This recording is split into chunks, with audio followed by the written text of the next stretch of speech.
one of the most essential teachings in all of Buddhism. Mindfulness is often called the foundation of awareness. It is the practice of being fully present in this moment, right here, right now, awake to what is actually happening as it happens. Before we begin, feel free to share what time it is and where you are listening from. The Buddha taught that most of us spend our lives half asleep, lost in thoughts about the past or fantasies about the future. We miss the only moment we actually have, which is this one. Mindfulness wakes us up to our own lives. It brings us home to the present moment, where life is actually occurring. The stories and teachings we'll explore tonight will unfold gently, carrying you deeper into rest with each one. Simply allow yourself to listen and let this ancient wisdom settle into you like rain soaking into earth. Let us begin this gentle journey together.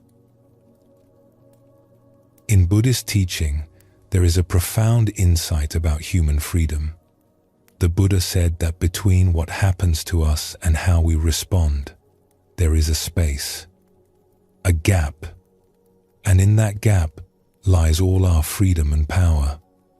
Most of us live our entire lives without ever noticing this gap. Something happens and we react instantly. Someone speaks harshly, and anger rises before we even know it. We hear news, and worry floods in automatically. We see something we want, and desire pulls us forward without pause. This is living like a machine. Stimulus, response. Stimulus, response. No gap. No choice.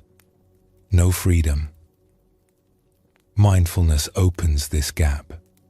It creates a sacred pause between what happens and how we respond. In that pause, we can choose. We can see clearly. We can respond with wisdom instead of reacting from habit. This is one of the most powerful gifts that mindfulness offers. Not control over what happens to us, but freedom in how we meet what happens. The Buddha taught his students to watch for this gap, to become aware of what arises before acting on it. When anger comes, notice it before you speak. When fear arises, feel it before you run. When desire pulls, recognize it before you grasp. In that moment of recognition, freedom is born.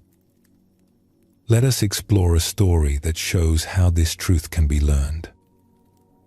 There once lived a merchant named Hiroshi who owned a fabric shop in a bustling market town. Hiroshi sold fine silk and cotton to customers who came from villages all around.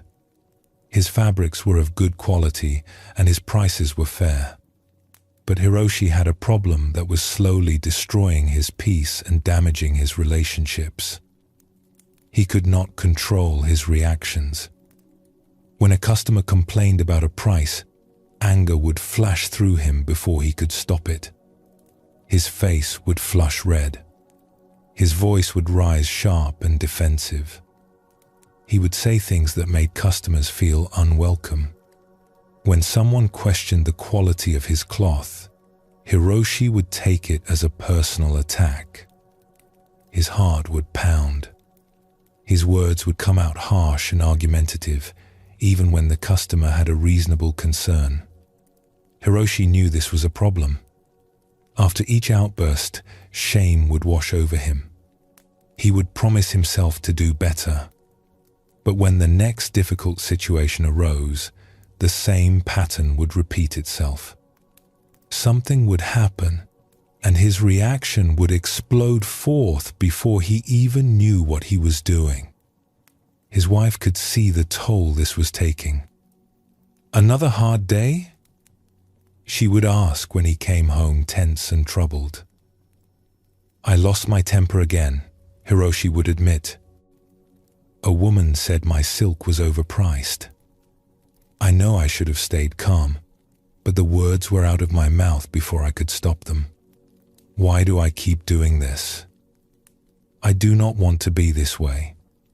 One afternoon, a monk came to Hiroshi's shop. He was an older man with a weathered face and calm eyes. He moved slowly through the shop, examining fabrics with careful attention. Hiroshi watched him, trying to be patient, though he had other customers waiting. The monk finally selected a length of blue cotton. "How much for this?" he asked. Hiroshi named his price. It was fair, based on the quality of the cloth. The monk nodded thoughtfully. "That is more than I have with me today. I can only afford half that amount." Hiroshi felt the familiar heat rising in his chest, the tightness in his jaw. Here it came again, that surge of defensive anger. His mind filled with sharp responses. This monk was trying to cheat him, to get his goods for less than they were worth. But before Hiroshi could speak, the monk did something unexpected. He simply stood there, looking at Hiroshi with gentle, knowing eyes. Not judging, not provoking, just watching with a kind of patient awareness. In that moment of being seen, Hiroshi became aware of what was happening inside him. He could feel the anger pulsing in his chest. He could feel the words forming in his throat, ready to burst out. But something about the monk's calm presence created a small space, just a breath's worth of space. And in that space, Hiroshi did not react. "I see," Hiroshi said finally, surprised by his own measured tone. "Perhaps I could offer you a smaller piece for the amount you have." The monk smiled. "That would be kind. Thank you." After the transaction was complete, the monk did not leave immediately. He looked at Hiroshi and said, "May I tell you something I observed?" Hiroshi nodded, curious. "When I said I could not pay your full price, anger arose in you. I could see it in your face, in your body. But you did not act on it immediately." There was a pause. In that pause, something shifted. "Do you know what that was?" Hiroshi thought about this. "I am not sure. I felt the anger, but somehow I did not speak from it." "That pause," the monk said gently, "is the most important discovery you can make. That small space between what happens and how you respond. In that space lies all your freedom." He set down the fabric he had purchased. "You have been suffering because you react instantly to everything. A customer says something, and anger rises and words fly out, all in one movement. No gap, no choice. You are like a bell that rings the moment it is struck." Hiroshi felt something shift in his understanding. This was exactly what happened. He was like a bell. Strike him, and he rang. No choice in the matter. "But you are not a bell," the monk continued. "You are a human being with awareness. When anger arises, you can notice it before you act on it. That noticing creates a space, and in that space, you can choose how to respond." "But how?" Hiroshi asked. "The reaction happens so fast. By the time I notice my anger, I have already spoken." The monk smiled. "This is why we practice mindfulness. We learn to pay attention to what arises inside us. Not to stop the anger from arising, but to see it when it does arise, before we act on it." He pointed to Hiroshi's chest. "Right now, as we talk, you can feel your breathing. You can feel your heart beating. You can notice sensations in your body. This is awareness, You already have this capacity. The practice is to bring that same awareness to your inner experiences. When anger comes, feel it in your body before it takes over your mouth. Hiroshi listened carefully. Will you teach me how to do this? I will show you a simple practice, the monk said. When a customer says something that would normally trigger your anger, try this. Before you respond, take one conscious breath. Just one. Feel the breath entering your body. Feel it leaving. This takes only a few seconds. But in those seconds, awareness arises. You notice what you are feeling, and in that noticing, you create the gap. That is all? Hiroshi asked. It seemed too simple. That is all, the monk replied. But simple does not mean easy. Your habit of instant reaction is very strong. You will forget many times. The customer will say something, and you will react before you remember to breathe. This is natural. Do not be discouraged. Each time you remember, even if it is after you have already reacted, is progress. Gradually, you will remember earlier and earlier, until one day, you will notice the anger as it arises before it controls your words. The monk prepared to leave. I will return in a month. Practice this one thing. One conscious breath before you respond to difficulty. That is all. After the monk left, Hiroshi stood in his shop, thinking about what he had learned. One breath. It seemed like such a small thing, but he decided to try. The very next day, a customer returned fabric, claiming it had a flaw. Hiroshi felt anger surge up. The words formed in his mouth, but he remembered the monk's teaching. One breath. He inhaled slowly, feeling the air fill his lungs. He exhaled, feeling his body soften slightly. In that one breath, something remarkable happened. The anger was still there, but Hiroshi was aware of it. He could feel it as a sensation in his body, rather than being completely swept away by it. And in that awareness, he could see the situation more clearly. The customer was not attacking him. She was simply showing him a genuine flaw in the weaving. Let me look at that, Hiroshi said calmly. He examined the cloth and saw that she was right. There was a defect he had missed. I apologize. This should not have been sold. Let me replace it with a better piece. The customer looked surprised by his response. Thank you, she said, her own defensiveness dissolving. I appreciate your honesty. After she left, Hiroshi felt amazed. One breath had created a space where he could see clearly instead of reacting blindly. The monk was right. In that gap, he had freedom. But the pattern was not broken so easily. The next difficult customer came, and Hiroshi forgot everything. The man complained about prices, and Hiroshi snapped back before he even remembered to breathe. The old reaction was so fast, so automatic. Afterward, Hiroshi felt discouraged.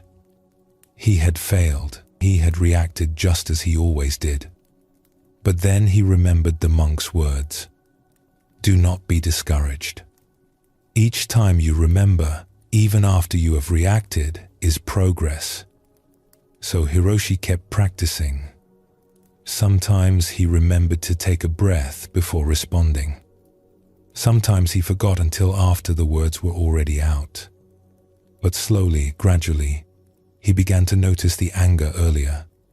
He began to feel it rising in his chest before it reached his mouth. Hiroshi was making progress, but it was slow and inconsistent. Then the monk returned to his shop. "How has your practice been?" Hiroshi told him honestly, about the times he succeeded and the many times he failed, about his frustration with how difficult it was to remember such a simple thing. The monk listened with patience. "You are doing well," he said. "Better than you realize. Each time you notice your anger, even if you notice it after you have already reacted, you are strengthening your awareness. This is like building a muscle. At first it is weak, but with practice it grows stronger." He looked at Hiroshi kindly. "Let me teach you something more. When you take that conscious breath, pay attention to where you feel the anger in your body. Not the thoughts about why you are angry, not the story about what the other person did wrong, just the physical sensation. Where do you feel it? Your throat? Your stomach?" Hiroshi thought about this. "My chest, mostly. It feels tight. Hot." "Good," the monk said. "Next time anger arises, take your conscious breath and put your attention on that tightness in your chest. Just feel it. Notice it. This does two things. First, it anchors your awareness in the present moment, in your body, rather than letting you get lost in angry thoughts. Second, when you feel the anger as a physical sensation, rather than identifying with it as who you are, the gap becomes wider. You are not the anger. You are the awareness that notices the anger." This teaching struck Hiroshi deeply. He was not the anger. He was the awareness that could notice the anger. This changed everything. "Practice this," the monk said. "When anger comes, breathe and feel where it lives in your body. Just observe it like you would observe a cloud passing in the sky. You do not grab the cloud. You do not push it away. You simply notice it." Over the following weeks, Hiroshi practiced this new instruction. When a customer triggered his anger, he would take a breath and put his attention on the tightness in his chest. Sometimes the anger would dissolve in the light of that awareness. Sometimes it would remain, but he could feel it without acting from it. He could acknowledge to himself, "There is anger here," without letting it control his words or actions. One day, a particularly difficult customer came in. He was rude and demanding. He questioned everything Hiroshi said. He accused Hiroshi of trying to cheat him. In the past, this would have led to a terrible argument. Hiroshi felt strong anger rise. His chest tightened. Heat rushed through him. But he took a breath. He put his attention on the sensations in his chest. He felt the tightness, the heat, the pressure. He simply observed these sensations without acting on them. In that space of awareness, Hiroshi could see the situation clearly. This man was not his enemy. This man was suffering. Something in his life had made him suspicious and harsh. Hiroshi did not need to match that harshness with his own. "I understand your concerns," Hiroshi said calmly. "Let me show you exactly how I price my fabrics so you can see that my rates are fair." The man seemed taken aback by Hiroshi's patient response. His own defensiveness began to soften. By the end of their interaction, the man had purchased fabric and even apologized for his earlier rudeness. After he left, Hiroshi stood in his shop, feeling something he had not felt in years. Peace. Real peace. Not because nothing difficult had happened, but because he had met difficulty with awareness instead of automatic reaction. The gap had given him freedom. In that gap, he had chosen kindness over anger, and that choice had transformed the entire encounter. When the monk came again a month later, Hiroshi thanked him deeply. "You have given me a great gift.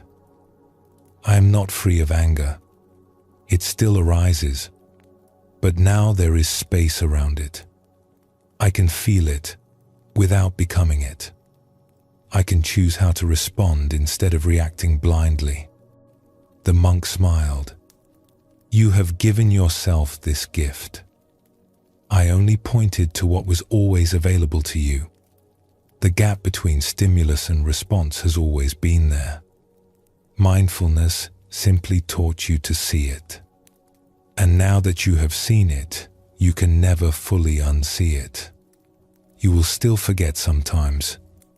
The old habits are strong, but you have tasted freedom, and that taste will call you back to awareness again and again."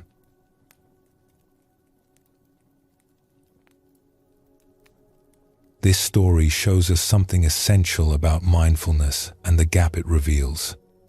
Hiroshi did not learn to suppress his anger or pretend it was not there. He learned to become aware of it before it controlled his actions. The monk's teaching was simple but profound. One conscious breath creates a pause. In that pause, awareness can arise. And in that awareness, choice becomes possible. We can see ourselves in Hiroshi's struggle.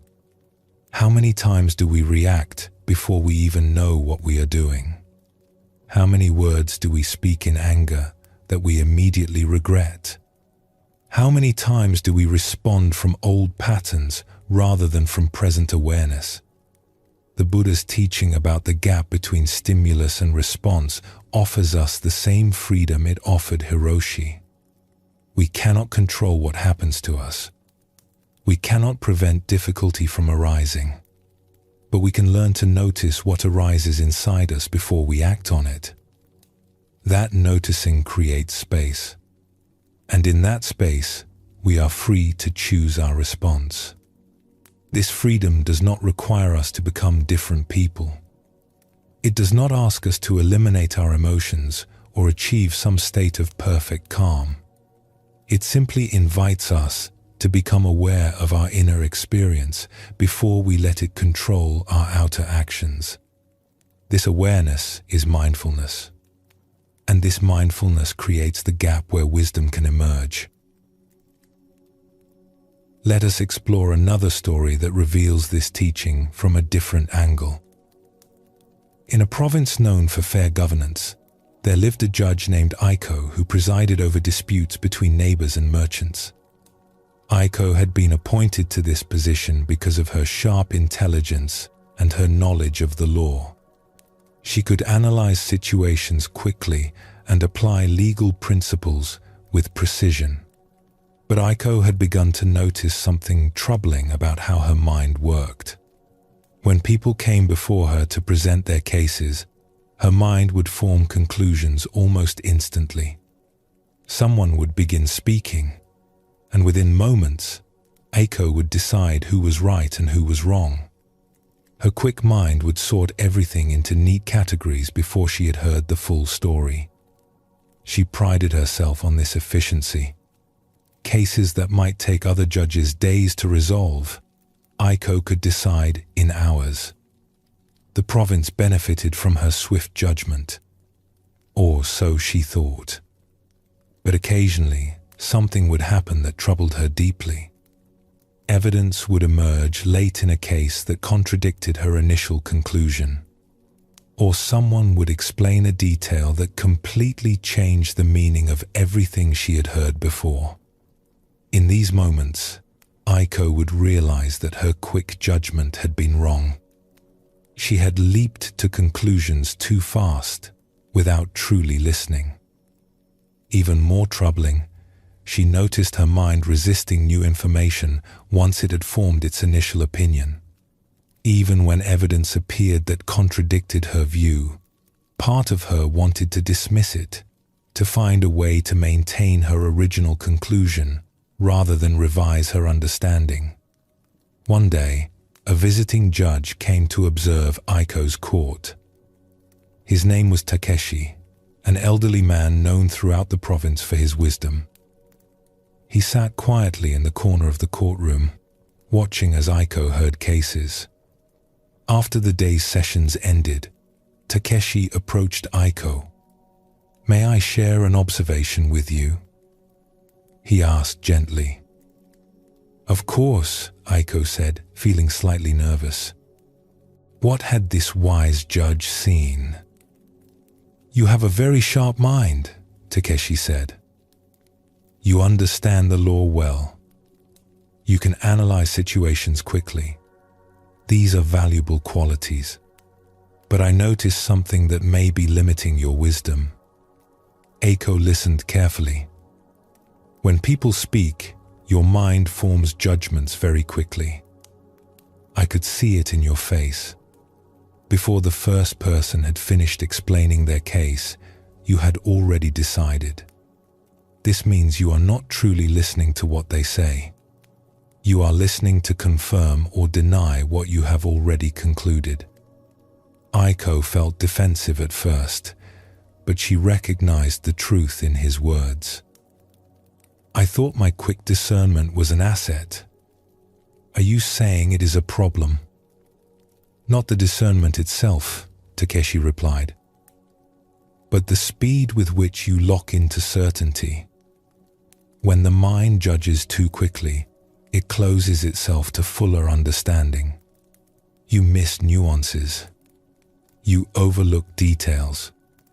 You hear what you expect to hear, rather than what is actually being said." He looked at her kindly. "Would you like to learn a different way?"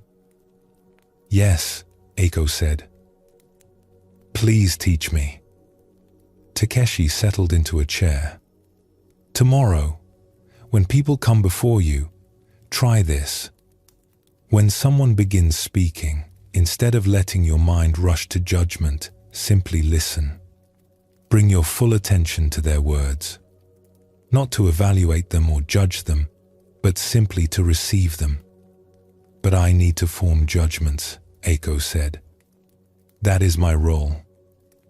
"Yes," Takeshi agreed. "But notice the gap between hearing and judging. Right now, these two things happen almost simultaneously in your mind. You hear something, and instantly you judge it. There is no space between them. The practice is to create that space." He demonstrated by holding his hands apart. "Here is hearing. Here is judging. Most people collapse these together.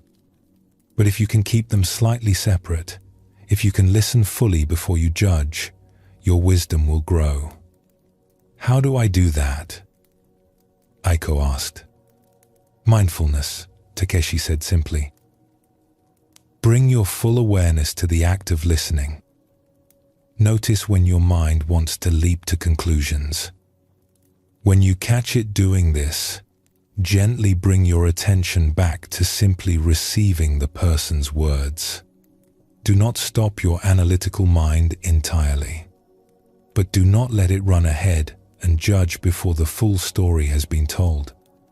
The next day, Aiko tried to practice what Takeshi had taught. A farmer and his neighbor came before her, disputing the boundary between their fields. As the farmer began to speak, Aiko felt her mind immediately forming opinions. She caught herself. She took a breath and brought her attention back to simply listening to his words. But it was hard. Her mind wanted to analyze, to sort, to judge. Within moments, she would find herself lost in her own thoughts about the case, rather than present to what was being said. Takeshi, still observing, noticed her struggle. During a break, he spoke with her again. "You are trying very hard," he said. "But mindfulness is not about effort. It is about awareness. You do not need to force yourself to listen. You simply need to notice when you have stopped listening, when your mind has gone into judgment mode. That noticing itself brings you back. It happens so fast, Aiko said. By the time I notice, I have already formed my opinion. Takeshi nodded. This is natural. The habit is very strong. But each time you notice, even if it is after the fact, you are strengthening your awareness. Gradually, you will notice earlier and earlier, until one day, you will catch your mind at the very moment it wants to leap to judgment, and you will be able to pause before it does. Over the following weeks, Aiko practiced this teaching. Sometimes, she would remember to stay present while people spoke. She would listen to their full testimony before letting her analytical mind engage. In those cases, she noticed details she would have missed before.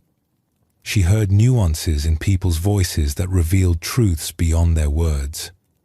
But other times, she would forget completely. Her mind would race ahead, forming conclusions before the person had barely begun speaking. She would realize this only after the fact. Takeshi encouraged her to be patient with herself. You are not trying to become a different person. You are learning to use your mind in a new way. The quick, analytical mind is not bad. It is a tool. But right now, it is using you rather than you using it. Mindfulness puts you back in control. One day, a particularly complex case came before Aiko. A merchant claimed that another merchant had broken a contract. The accused merchant insisted that the contract terms had been different than claimed. Both had witnesses supporting their version of events. As the first merchant spoke, Aiko felt her mind forming its judgment. He seemed credible. His case seemed strong. She was ready to rule in his favor. But she remembered Takeshi's teaching. She took a breath. She brought her awareness to the simple act of listening. As she listened with full presence, something shifted. She began to notice small inconsistencies in the merchant's story, details that did not quite fit together. If she had locked into her initial judgment, she would have dismissed these as unimportant. But because she remained open, she could see them clearly. When the second merchant spoke, Aiko listened with the same quality of presence. His story also had inconsistencies, but it also had details that matched information she could verify. In the end, Aiko realized that both merchants were partly right and partly wrong. The contract terms had been ambiguous. Both had understood them differently, and both had acted in what they believed was good faith. Her quick judgment would have declared one right and one wrong. But her mindful listening revealed a more complex truth that allowed her to craft a fair resolution for both parties. After the case, Takeshi spoke with her. "What did you notice today?" "The gap," Aiko said, "between hearing and judging. When I listened fully before forming my conclusion, I saw things I would have missed. The judgment I eventually made was wiser because it arose from fuller awareness, not from instant reaction." Takeshi smiled. "You understand. The gap between stimulus and response is not just about emotions like anger. It is about every mental reaction.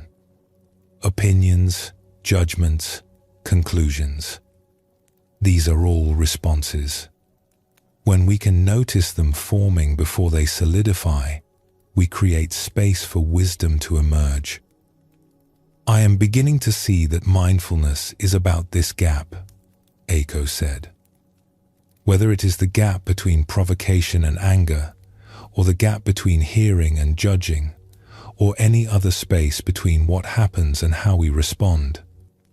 That gap is where freedom lives, Yes, Takeshi said. That gap is always there. Mindfulness teaches us to see it and to use it. In that gap, we are not machines reacting automatically. We are aware beings capable of choice. This is what makes us truly human.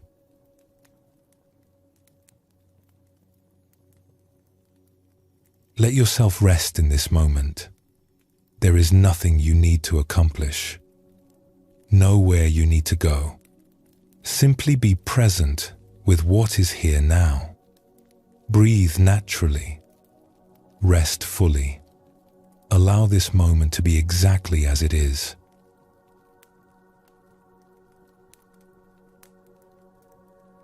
In Zen practice, there is a quality of awareness called bare attention. This is the ability to simply notice what is happening without immediately trying to change it, fix it, or push it away. We observe our experience directly as it is, without adding commentary or judgment, without grasping at what we like or resisting what we dislike. Just watching, just aware. The Buddha taught that most of our suffering comes not from our experiences themselves, but from how we relate to those experiences. We grab onto pleasant feelings, trying to make them last. We push away unpleasant feelings, trying to make them disappear.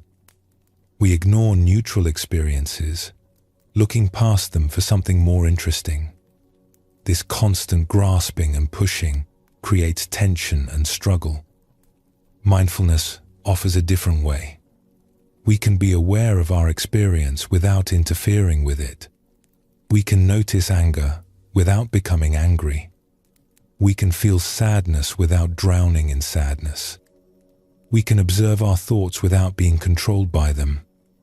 This bare attention, this simple noticing, creates space around our experience. And in that space, we find a kind of freedom. When we watch a river, we do not try to stop the water from flowing. We do not grab at the water to make it stay. We simply watch it flow past. Mindfulness teaches us to relate to our inner experience the same way. Thoughts flow through like water. Feelings rise and fall like waves. We can watch them move through us without clinging or resisting. This is bare attention. This is the witness who observes without interfering. Let us explore a story that illuminates this teaching. There once lived a night watchman named Kenta who worked in a large merchant compound. His job was to walk the grounds through the night, checking that all was secure. He would walk the same paths, check the same gates, observe the same buildings, hour after hour, night after night. Kenta took his work seriously. He believed that being a good watchman meant being constantly alert for problems. His mind was always searching, always analyzing, always ready to spot trouble. When he heard a sound, he would tense up, trying to determine if it was a threat. When he saw shadows moving, he would rush over to investigate. When he noticed something out of place, he would immediately try to fix it. This constant vigilance left Kenta exhausted. He would finish his night shift feeling drained, his mind buzzing with tension. He could not relax even when he went home. His body stayed tight. His thoughts kept racing, always on guard, always looking for the next problem to solve. One night, a new watchman joined the compound. His name was Kiro, an older man who had worked as a watchman for many years. Kenta was assigned to train him, to show him the routes and routines. As they walked together through the compound, Kenta demonstrated his approach. "You must stay alert," he told Kiro. "Listen for any unusual sounds. Watch for any movement. Be ready to respond immediately if something is wrong." Kiro nodded and walked quietly beside him. But Kenta noticed something strange. Kiro seemed relaxed. He walked with an easy gait. His breathing was calm. He observed everything around him, but without the tense vigilance that Kenta carried. "Are you paying attention?" Kenta asked, feeling concerned. "You seem too relaxed. A watchman must be ready." Kiro smiled gently. "I am paying attention. But I have learned that there is a difference between being aware and being tense.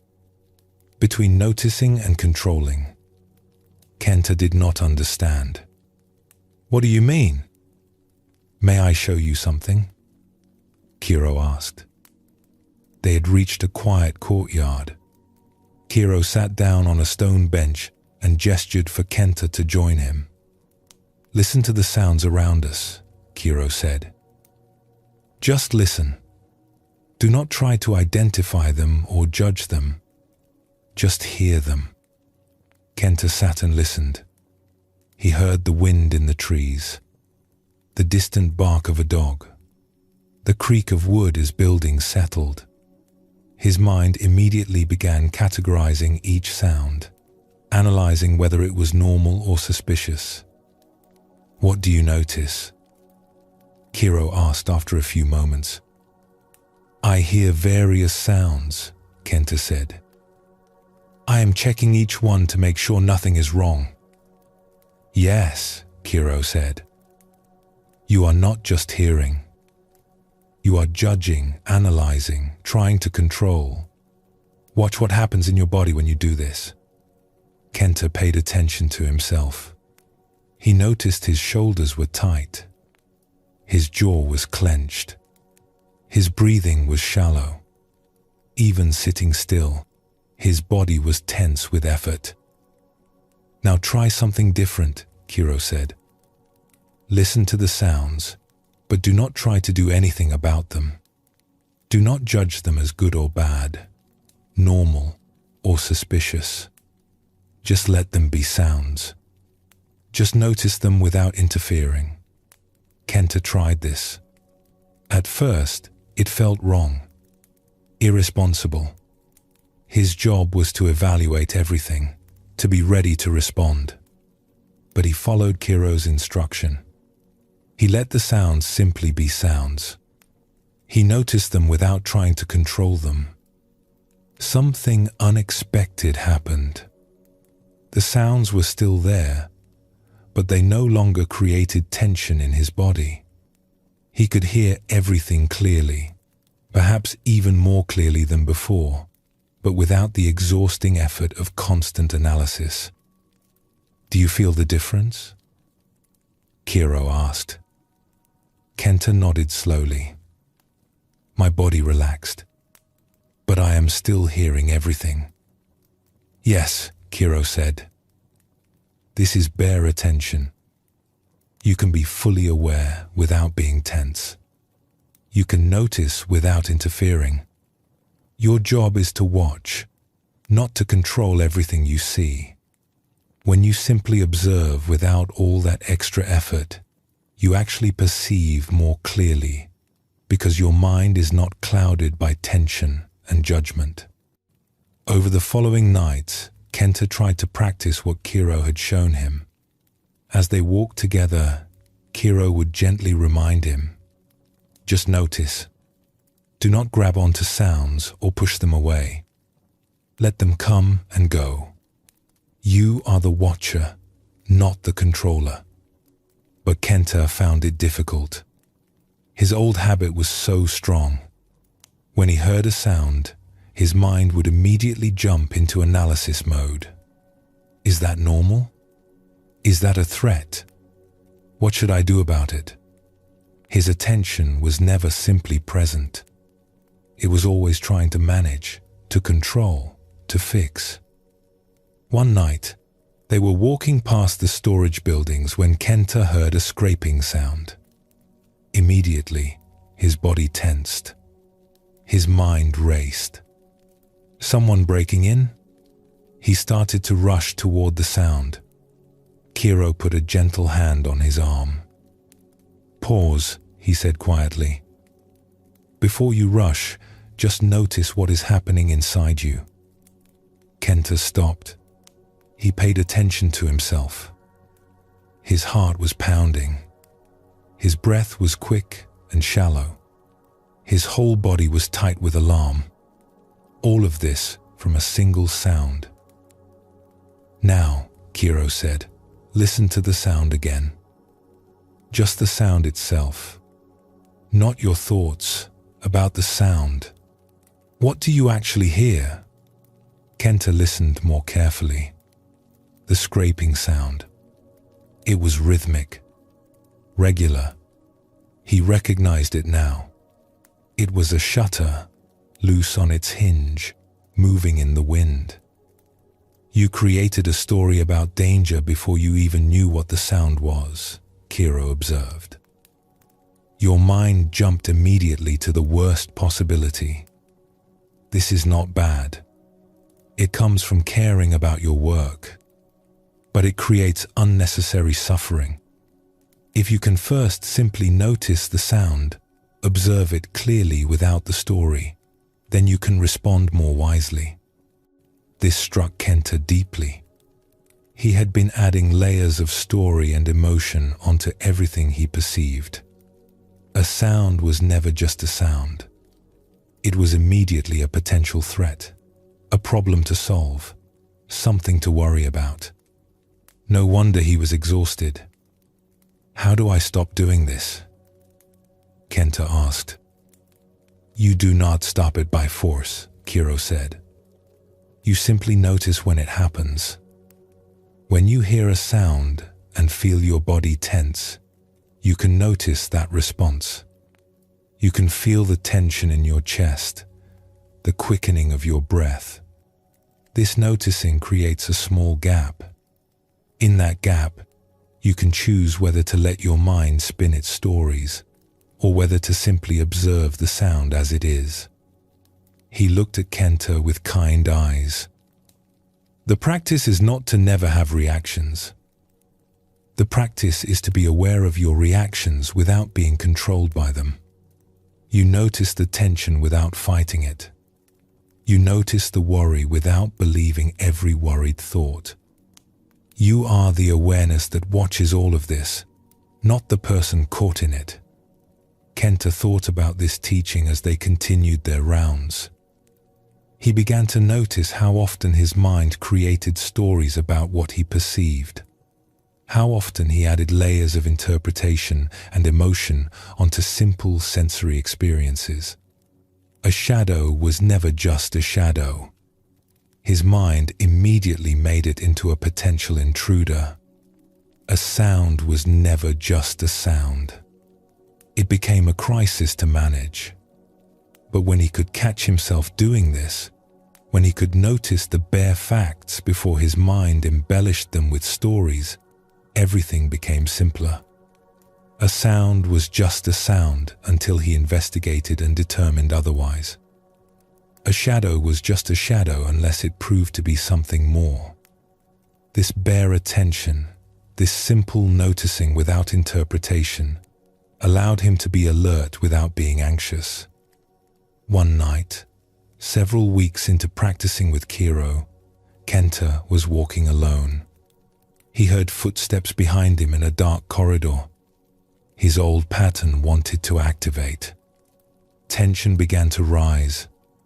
His mind began to create stories about who might be following him and what danger might be present. But this time, Kenta caught himself. He noticed the tension rising. He noticed his breath quickening. He noticed his mind spinning its worried stories. And in that noticing, there was a gap. A space between the sound of footsteps and his reaction to the sound. In that space, Kenta simply listened to the footsteps. Just the sound itself. The rhythm. The weight.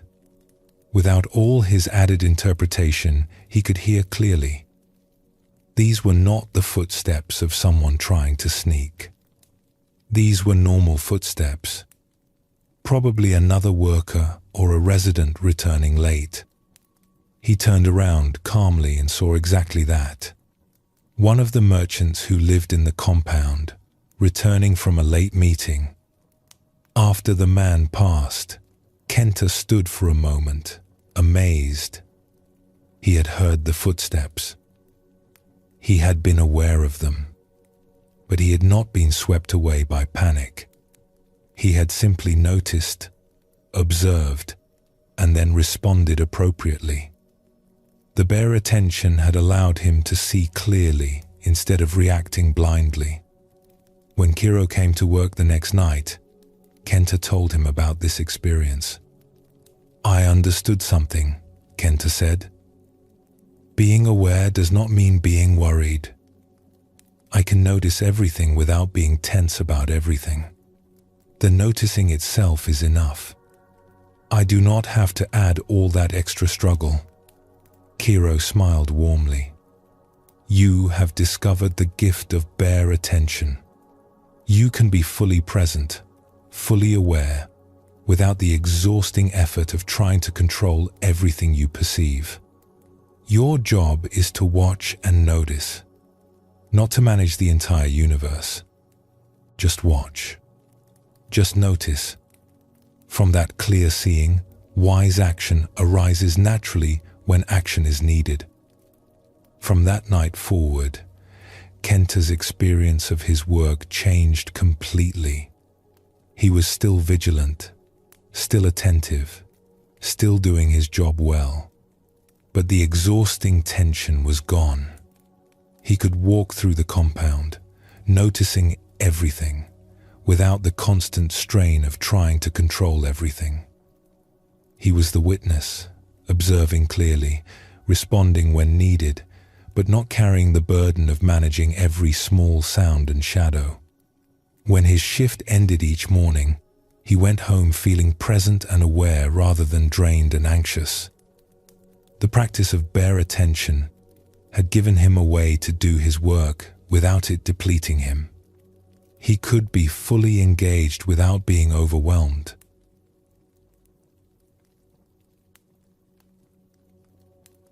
This story reveals something important about mindfulness.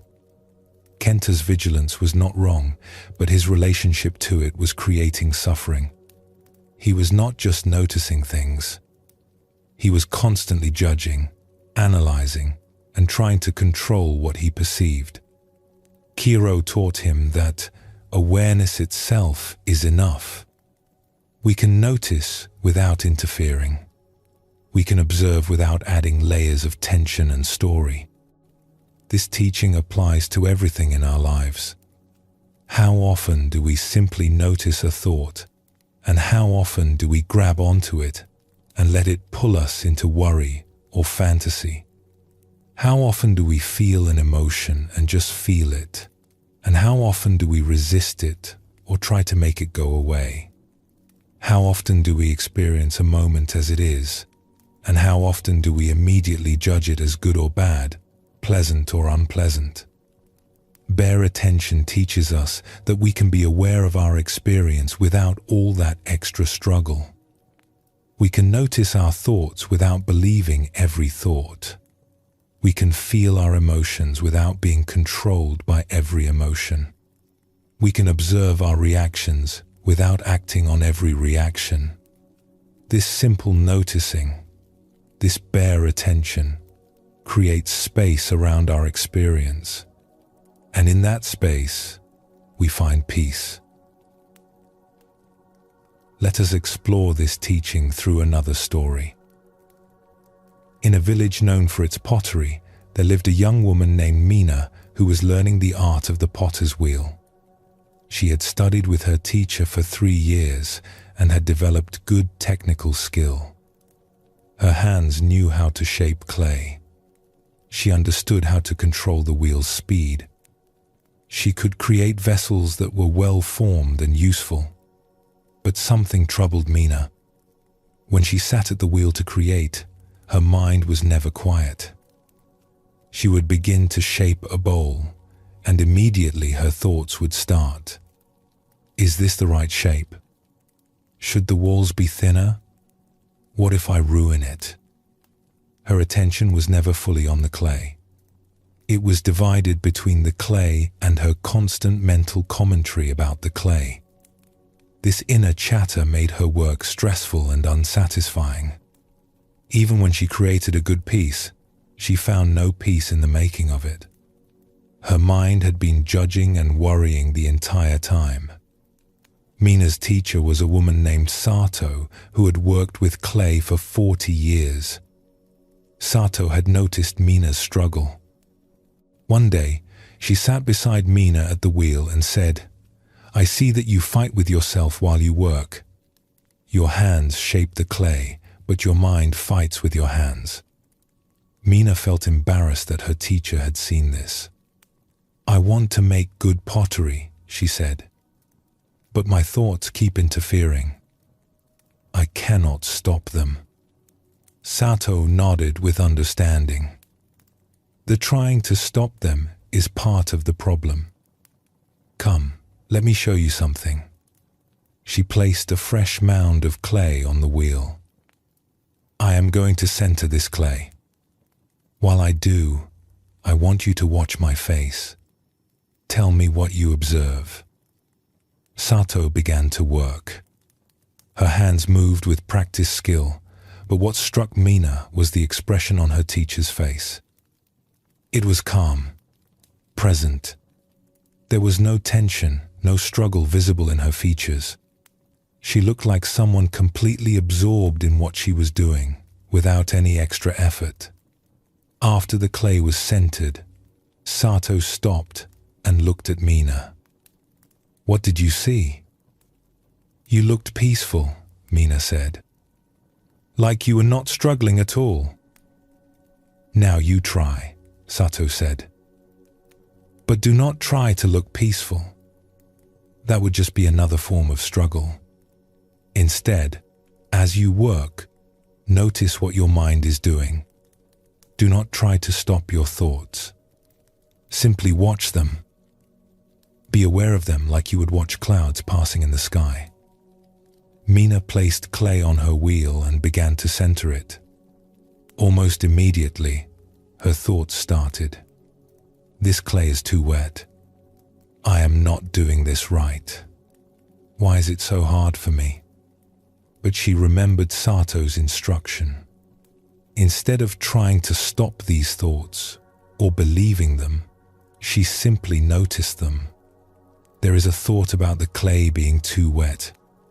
There is a thought about doing it wrong. There is a thought asking why it is hard. Something unexpected happened. When she observed her thoughts this way, they lost some of their power. They were still there, but they became less solid, less real. They were just thoughts, passing through like clouds, rather than absolute truths she had to believe and react to. Her hands continued shaping the clay while her awareness watched the thoughts come and go. The clay centered more easily than usual. "What did you notice?" Sato asked when Mina finished. "The thoughts were still there," Mina said. "But when I watched them instead of believing them, they did not interfere as much. I could work while they passed through." "Yes," Sato said. "This is an important discovery. You cannot stop your thoughts by force. The mind produces thoughts the way the eyes produce sight. It is what minds do. But you do not have to be controlled by every thought. You can notice them without giving them all your belief and energy." She picked up a piece of finished pottery. "When you are working with clay, where should your attention be?" "On the clay," Mina said. "Yes, on the feeling of the clay, on the movement of your hands, on the actual experience of shaping, but your attention has been on your thoughts about the experience instead of on the experience itself. Your thoughts say, 'This is going badly,' while your hands are actually doing fine work. You believe the thoughts and miss the reality. Sato set down the pottery and looked at Mina kindly. The practice I want to teach you is simple. As you work, notice where your attention is. When you find it lost in thoughts, do not judge yourself. Do not try to force the thoughts away. Simply notice that you have been thinking and gently bring your attention back to the direct sensation of working with clay. The feeling of it, the texture, the movement. Again and again, your mind will wander into thought. Again and again, you simply notice and return to direct experience. Is that all? Mina asked. It seemed too simple. That is all, Sato said. But simple does not mean easy. The habit of living in thought instead of experience is very strong. You will need to practice this with patience. Over the following weeks, Mina practiced this teaching. She would sit at the wheel and work with clay, and she would notice when her attention drifted into thoughts. Sometimes she would be lost in thought for several minutes before she realized it. But each time she noticed, she would gently return her attention to the direct sensation of the work. Gradually, something shifted. The thoughts did not go away, but they began to happen in the background rather than taking over her entire awareness. She could hear her mind saying, "This will not work," while her hands continued working skillfully. The thought was there, but it was not in charge. Her awareness was watching both the work and the thoughts about the work, without being controlled by either. One day, Mina sat down to create a large bowl. As she began shaping it, a familiar worried thought arose. This is too difficult. You will ruin it. In the past, this thought would have made her tense, would have interfered with her work. But this time, Mina simply noticed it. There is a worried thought. She felt the worry in her chest, a tightness, a flutter of anxiety. There is the feeling of worry. She observed these experiences without fighting them or believing them. They were just experiences passing through, like weather passing through the sky. Her hands continued shaping the bowl. The clay rose smoothly under her touch. The form emerged naturally, without the interference of her worried thoughts. She was aware of the thoughts and feelings, but she was not lost in them. She was present with the clay. When the bowl was finished, Mina sat back and looked at it with surprise. It was the best work she had done, and more importantly, she had enjoyed making it. For the first time, she had been present for the entire process instead of lost in her head. Sato came over to see what Mina had made. She picked up the bowl and examined it carefully, then smiled at her student. This has aliveness in it. I can see that you were present when you made this. Your hands were here, and your awareness was here too, not lost in worried thoughts. I still had worried thoughts, Mina admitted. But I was watching them instead of being them. I could see them passing through without grabbing onto them. This is mindfulness, Sato said. You are not the thoughts. You are the awareness that notices the thoughts.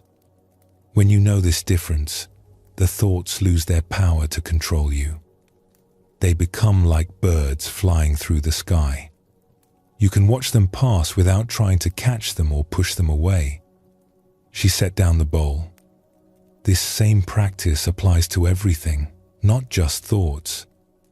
Feelings arise. Sensations come and go. Desires pull. Aversions push. All of these are experiences you can notice without being controlled by them. You are the witness, the awareness that watches everything flow through. This witness is always calm, always clear, because it is not caught up in what it watches. Mina thought about this teaching. So I do not try to have no thoughts or no feelings. I just watch them? Yes, Sato said. You cannot stop the river of experience from flowing. But you do not have to jump into the river and be swept away. You can stand on the bank and watch the water flow past. You notice everything, but you are not lost in everything. This is bare attention. This is the freedom that mindfulness offers. From that day forward, Mina's relationship to her practice changed completely. She still had thoughts and feelings while she worked. Sometimes helpful thoughts, sometimes worried thoughts, sometimes no particular thoughts at all. But she was no longer controlled by them. She had learned to be the witness, the awareness that noticed everything without interfering with it. Her work deepened. Her pottery carried a quality of presence that people could feel. When others asked her how she had improved so much, she would say, I learned to watch my mind without being lost in my mind. I learned to be present with the clay instead of present with my thoughts about the clay. This changes everything.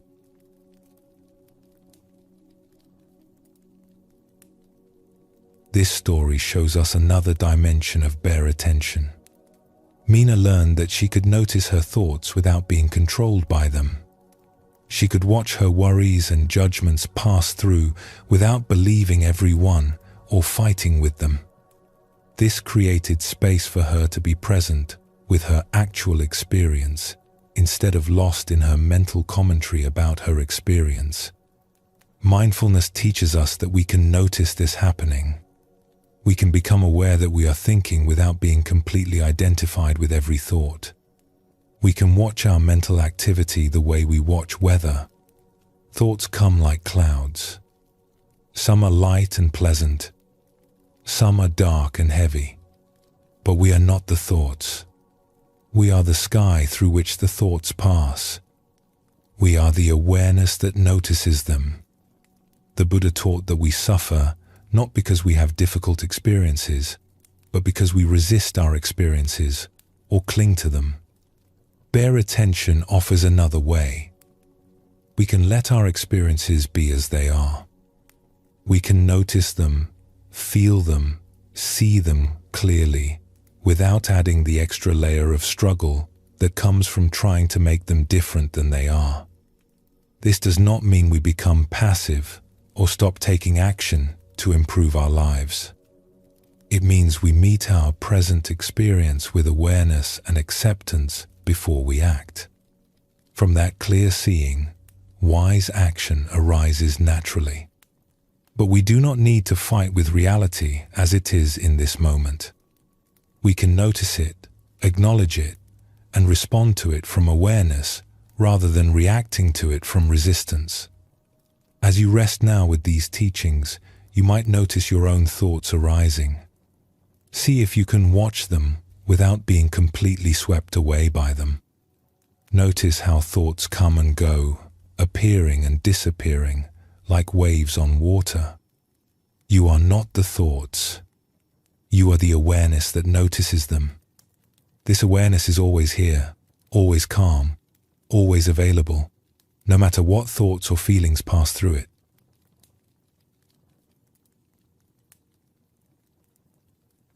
The Buddha taught something that sounds simple but changes everything when we truly understand it. He said that most of us do not actually live our lives. We think about our lives instead. We are so lost in thoughts about the past and fantasies about the future that we miss the only moment that is actually real, which is this one, right here, right now. Think about how often this happens. You eat breakfast while planning your day. You walk somewhere while replaying a conversation from yesterday. You talk with someone while thinking about what you will say next. You are physically present, but your mind is somewhere else. You are thinking about life instead of living it. Buddhism teaches that this is one of the deepest forms of suffering. To be alive but not present for your own life.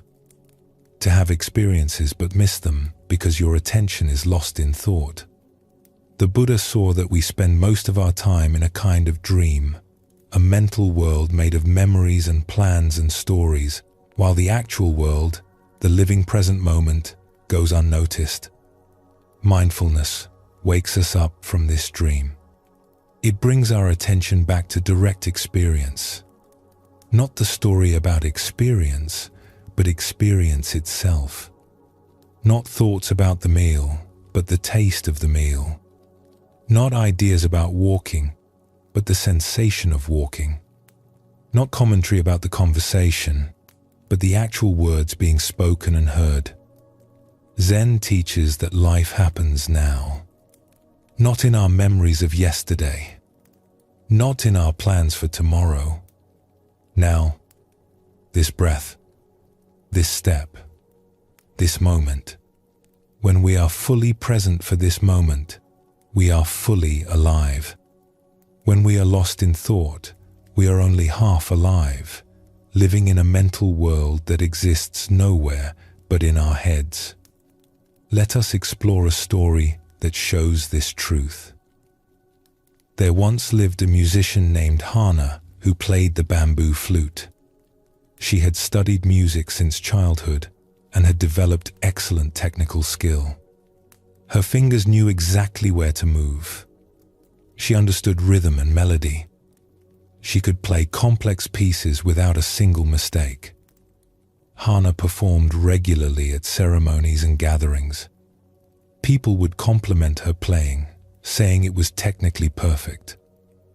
But Hana felt something was missing.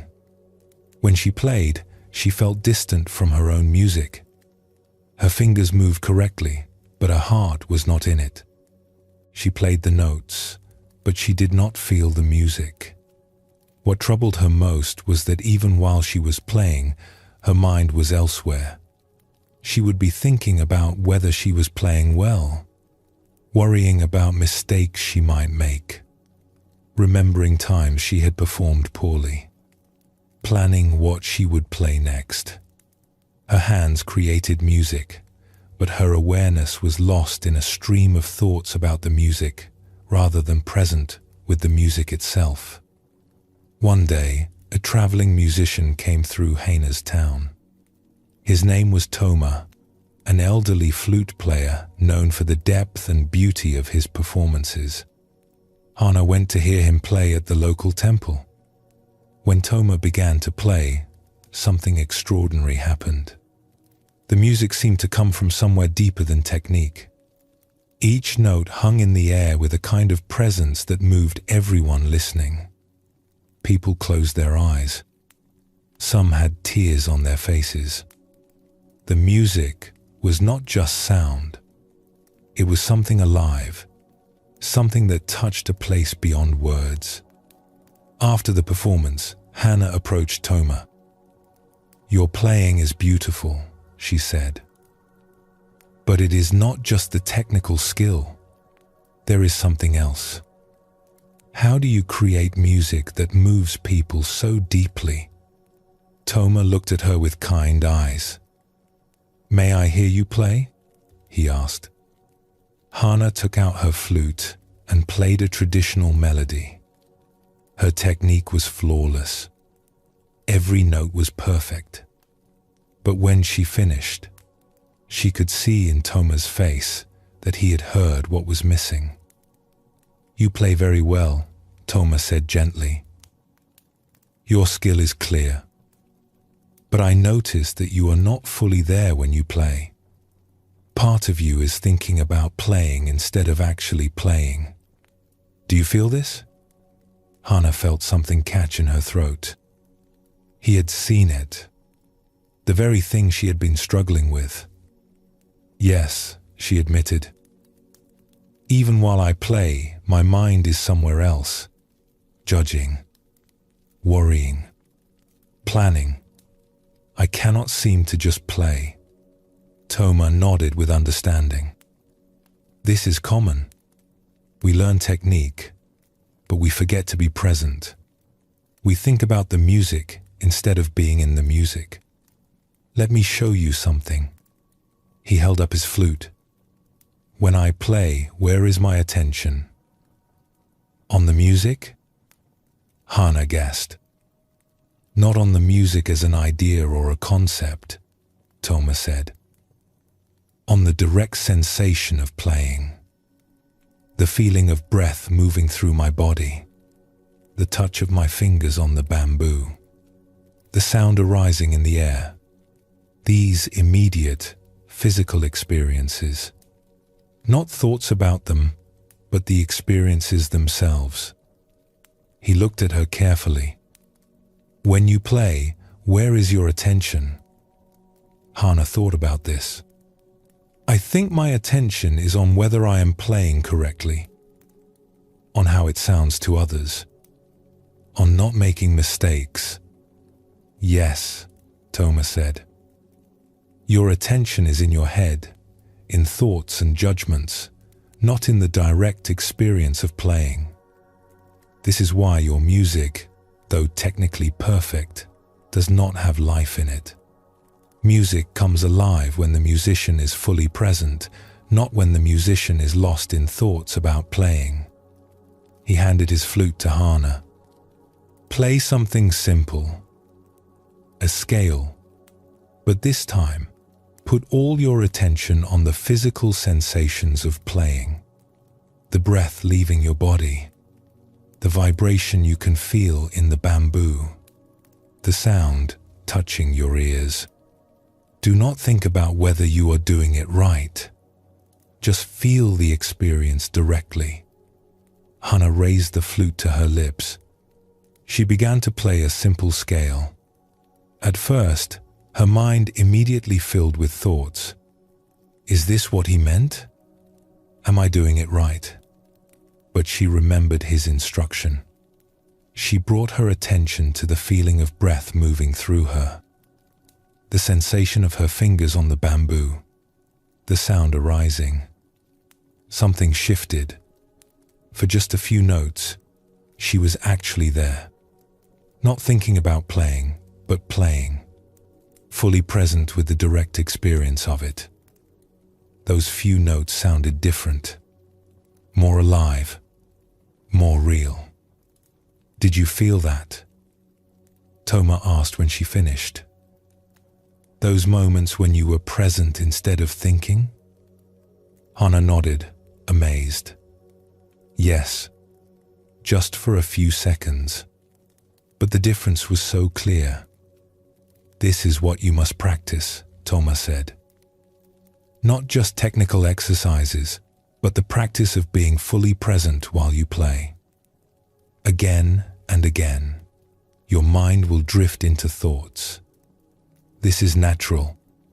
The mind thinks. But each time you notice you have been lost in thought, you simply bring your attention back to direct sensation.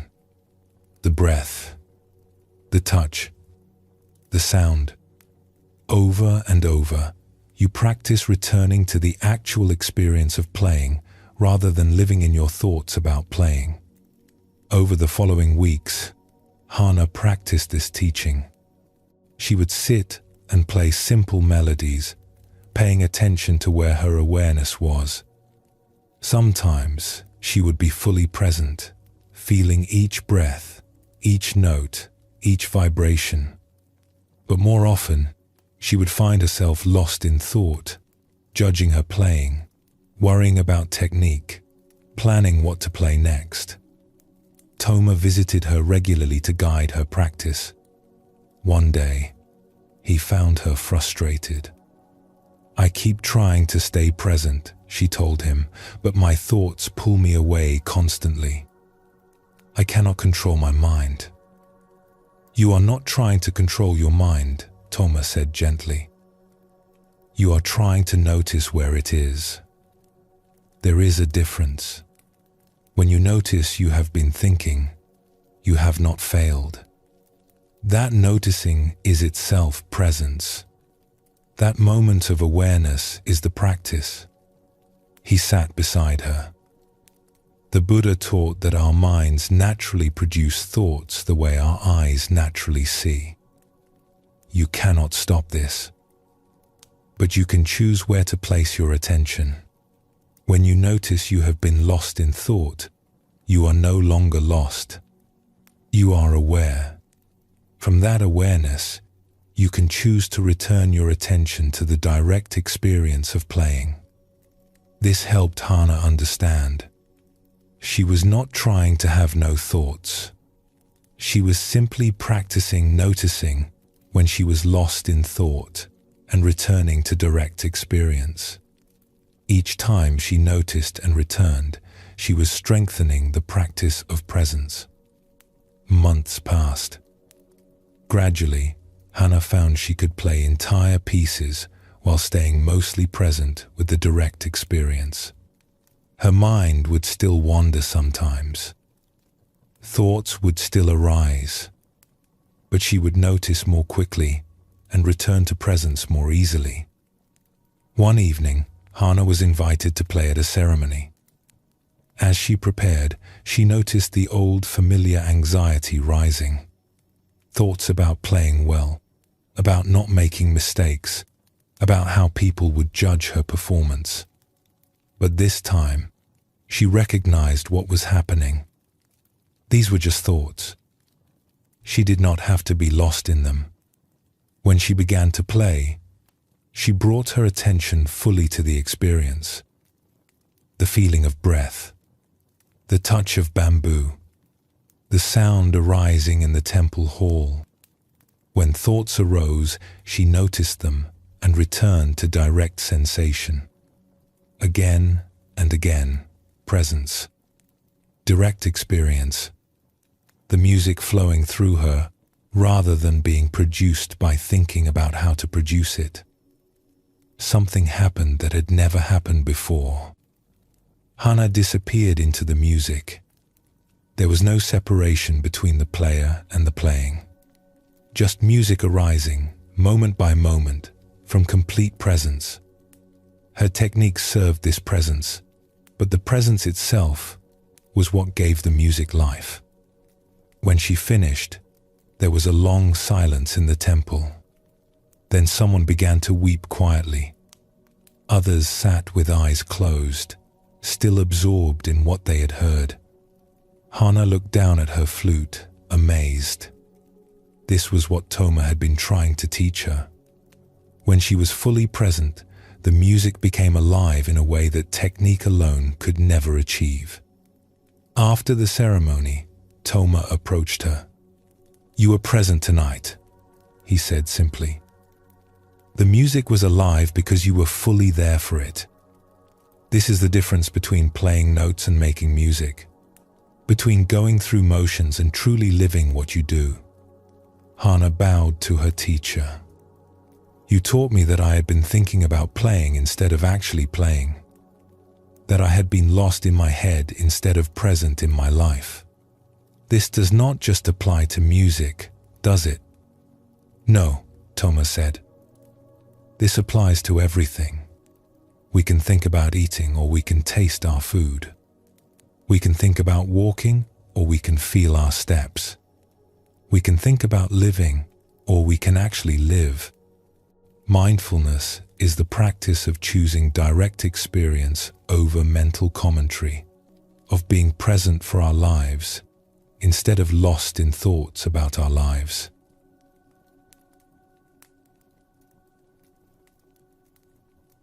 Buddhism shows us that Hana's struggle is universal.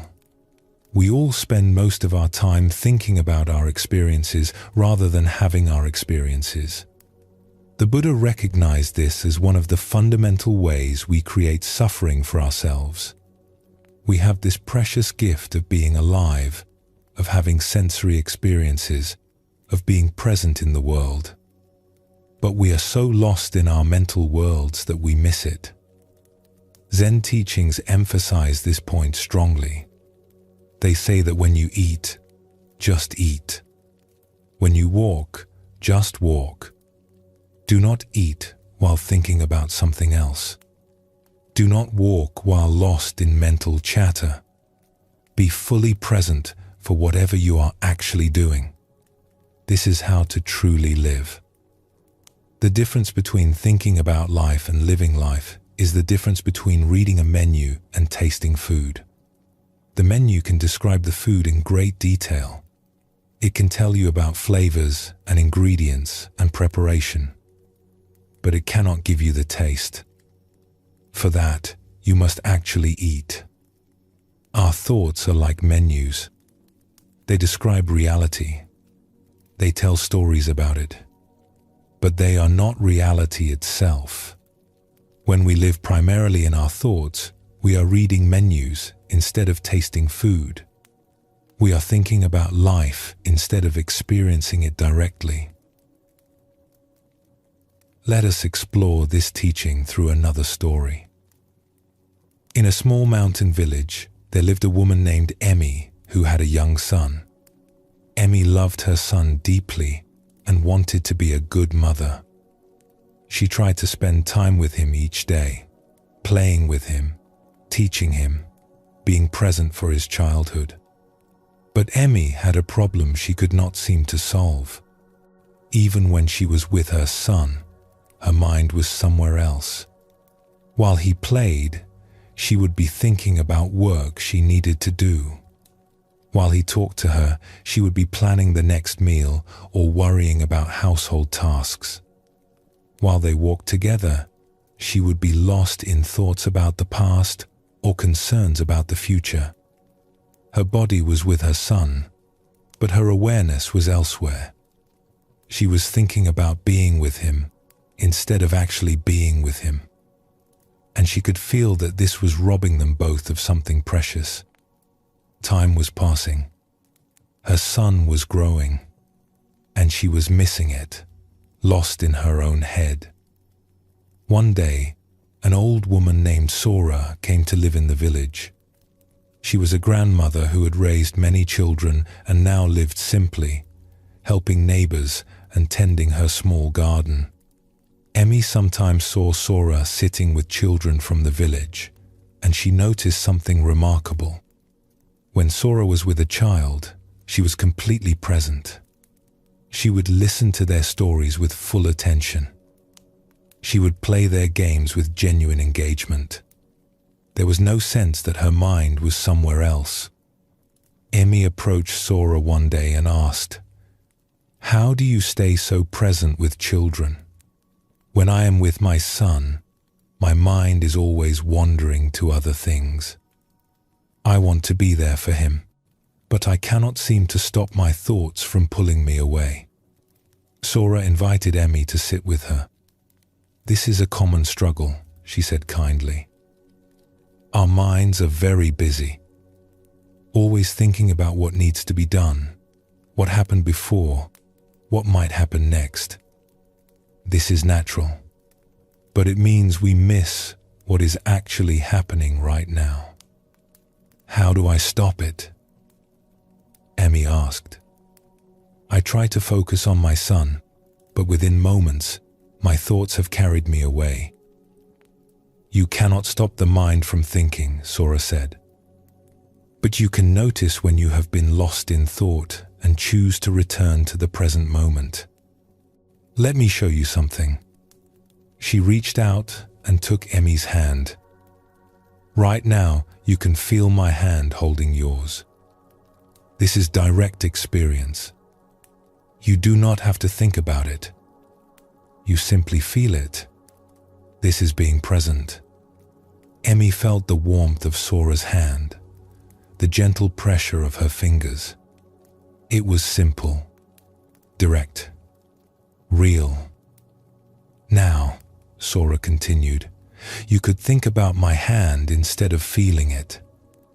You could think about whether this is appropriate, or why I am doing this, or what it means.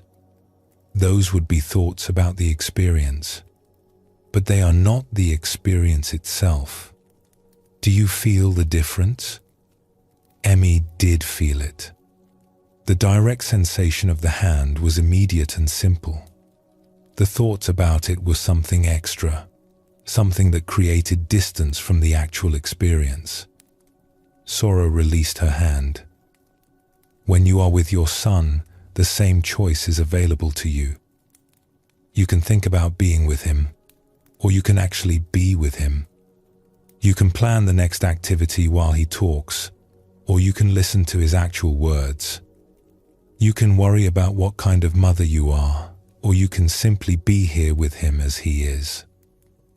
But the thoughts come automatically, Emmy said.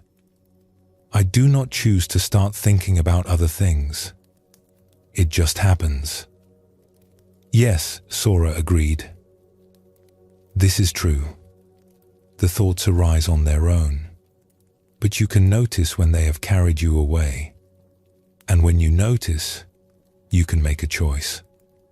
You can stay lost in thought, or you can return your attention to your son, to his face, his voice, the feeling of his small hand in yours, the direct experience of being together. She looked at Emmy with gentle eyes. The practice is simply this. When you are with your son, notice where your attention is. When you find it lost in thoughts about other things, do not judge yourself. Simply bring it back to him, to this moment, to what is actually happening. You will need to do this many times. Your mind will wander many times. But each time you notice and return, you are practicing presence. You are choosing to actually live your life instead of thinking about it. Emmy decided to practice this teaching. The next day, when her son came to her with a small flower he had found, Emmy noticed her mind immediately starting to think about tasks she needed to do. But she caught herself. She brought her attention fully to her son, to his excited face, to the small flower he held out, to his words describing where he found it. For just those few moments, she was completely there. Not thinking about being there, but actually present. And in that presence, she saw something she had been missing. The joy in her son's eyes. The wonder he felt at this simple flower. The gift he was offering her by sharing it.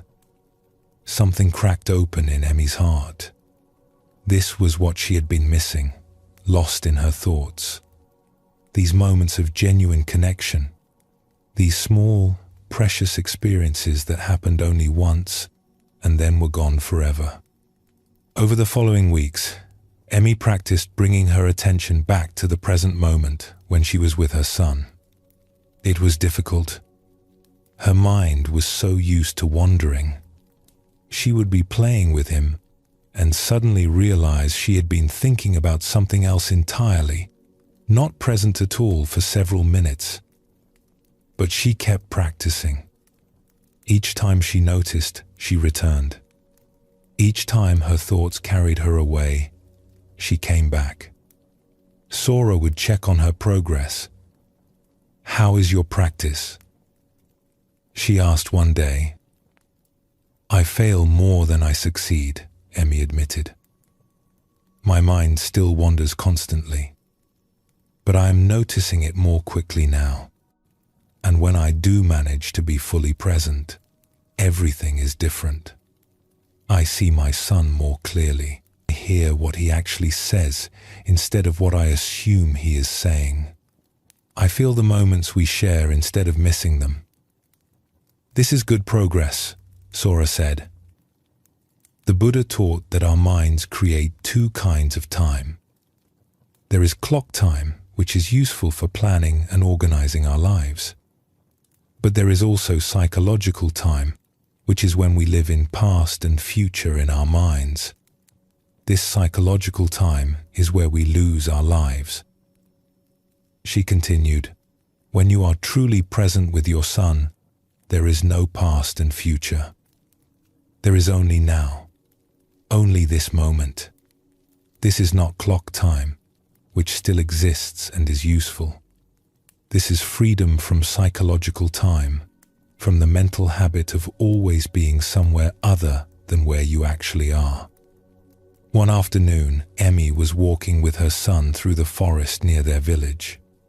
At first, her mind was busy with thoughts, things she needed to do, conversations she needed to have, worries about the future. Her son was talking to her, but she was only half listening, her attention divided between him and her thoughts. Then she noticed what was happening. She was walking through this beautiful forest with her son, and she was completely absent, lost in her head. She made a choice. She brought her full attention to this moment. She felt her feet on the ground. She felt her son's small hand in hers. She heard the birds in the trees. She saw the pattern of light filtering through leaves. She listened to her son's voice, actually listened, hearing not just the words but the excitement in his tone as he pointed out a beetle on a tree trunk. In that presence, time seemed to expand. The moment became full and rich. She was not thinking about this walk. She was actually walking. She was not thinking about her son. She was actually with her son. The difference was everything. When they returned home, Emmy felt something she had not felt in a long time. A sense of having truly lived the last hour, of having been present for it, of having tasted it instead of just thinking about it. She understood what Sora had been teaching her. Life happens in moments like this. In the direct experience of walking, listening, seeing, touching. Not in our thoughts about these things, but in the things themselves. When we live in our heads, we miss our lives. When we are present, we are truly alive. Years later, when her son was grown, Emmy would remember that walk in the forest. Not because anything remarkable had happened, but because she had been fully there for it. She had been present. And because of that presence, the memory was vivid and alive, unlike so many moments she had missed while lost in thought.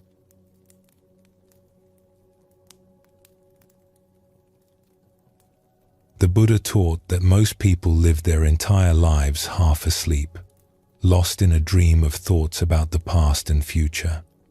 Zen practice is about waking up from that dream, about being present for the life that is actually happening, not the life we think about. This teaching is not about rejecting thought.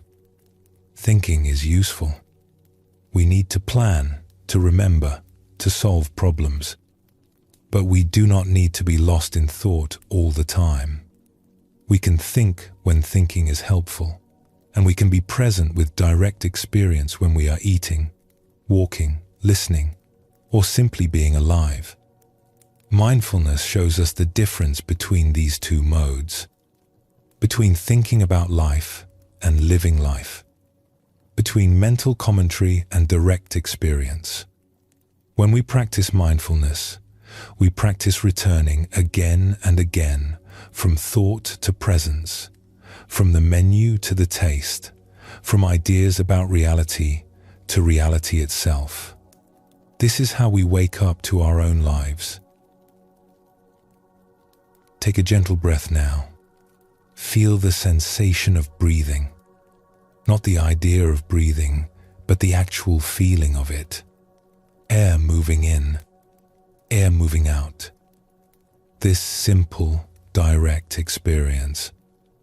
Let your attention rest here in direct experience.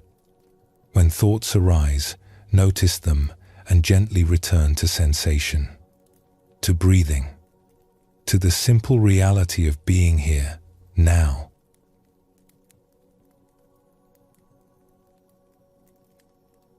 In Zen practice, there is a teaching that seems simple on the surface, but contains profound wisdom. When walking, just walk. When eating, just eat. When sweeping, just sweep. This means bringing our full attention to whatever we are doing, no matter how ordinary or simple it may seem. Most of us believe that some activities are important and deserve our attention, while others are mundane and can be done on autopilot.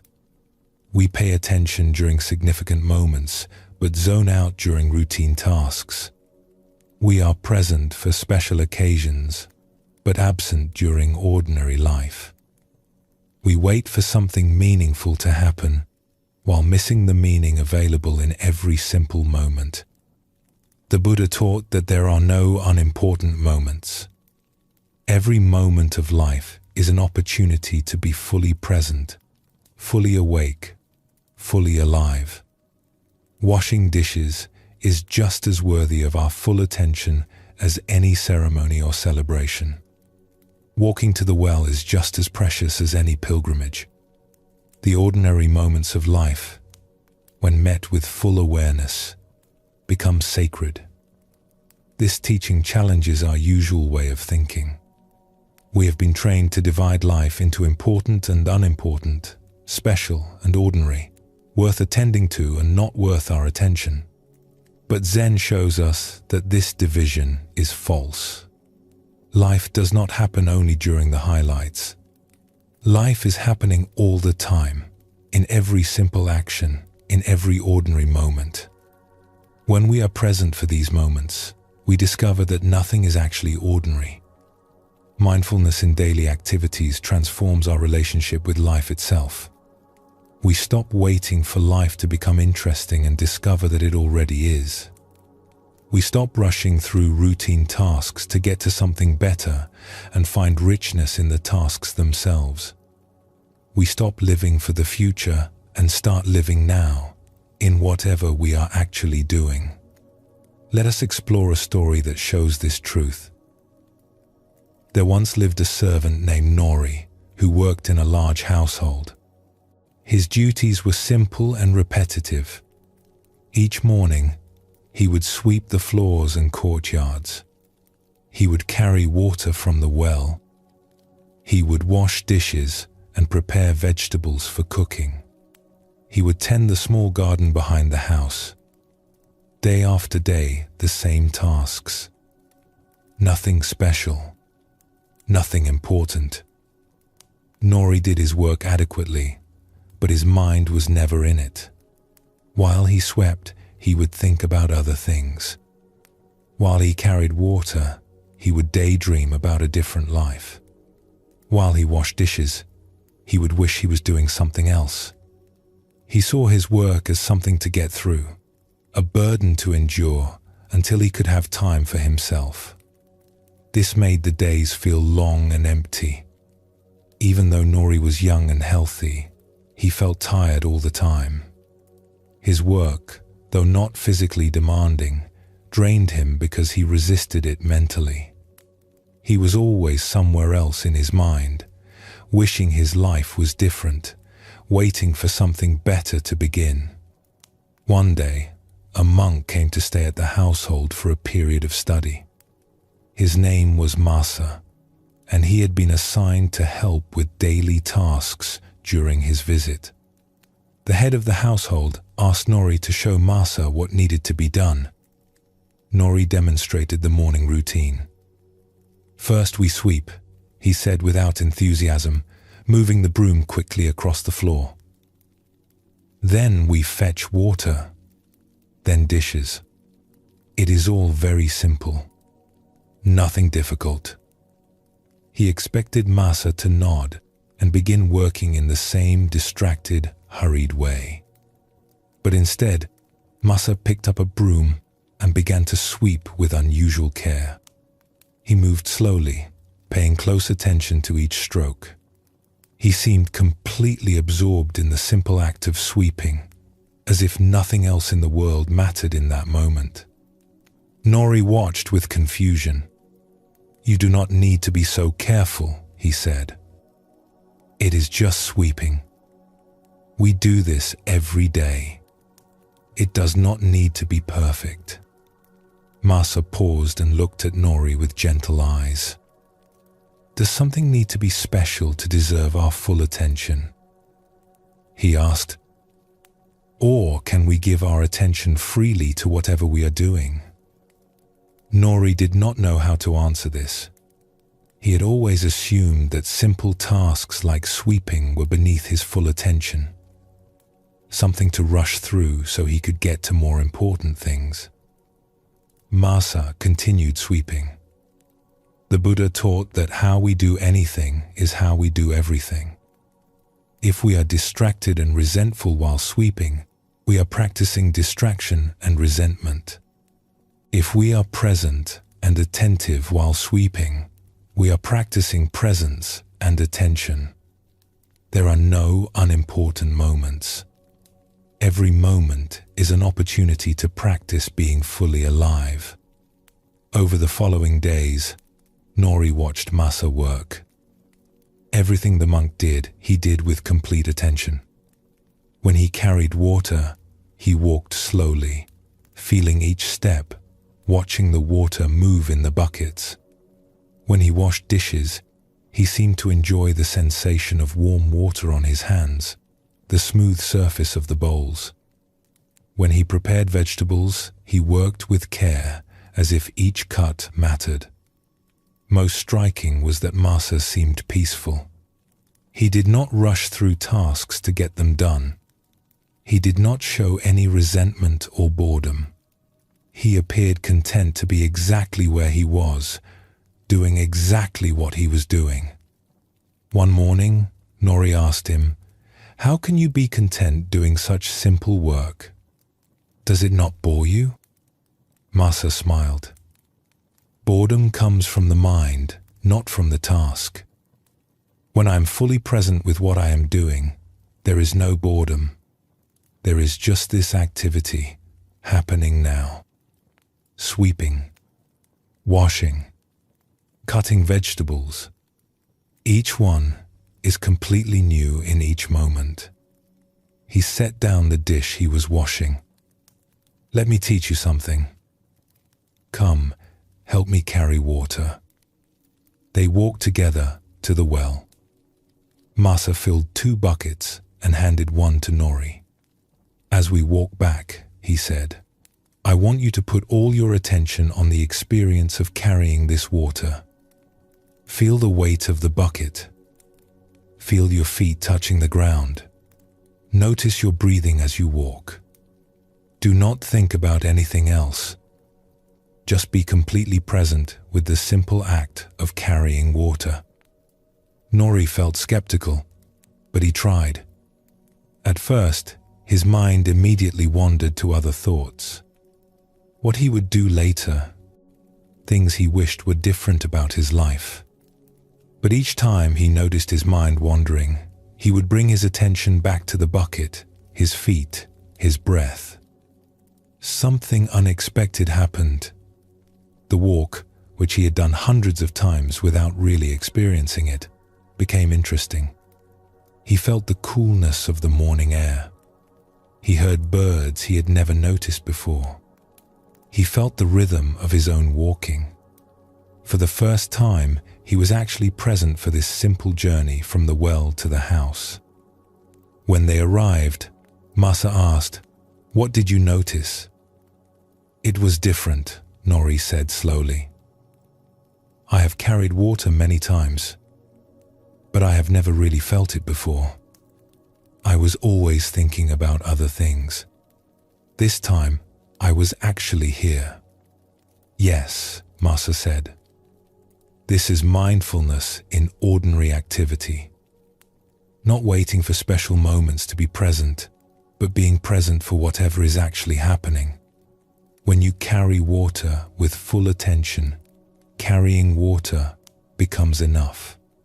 You do not need it to be something else." He looked at Nori kindly. "Your life is made up of these simple moments. Sweeping, walking, washing. If you are absent for all of these, waiting for something more important, you miss your life.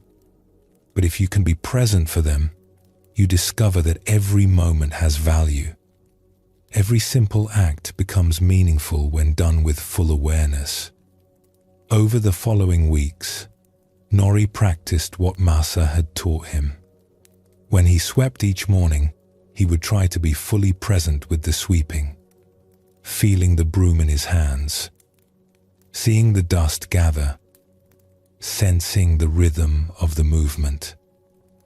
Sometimes he would forget and fall back into distracted, resentful sweeping.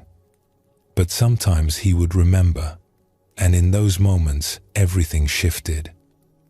One morning, Nori was sweeping the courtyard with full attention. He felt the early morning coolness on his skin.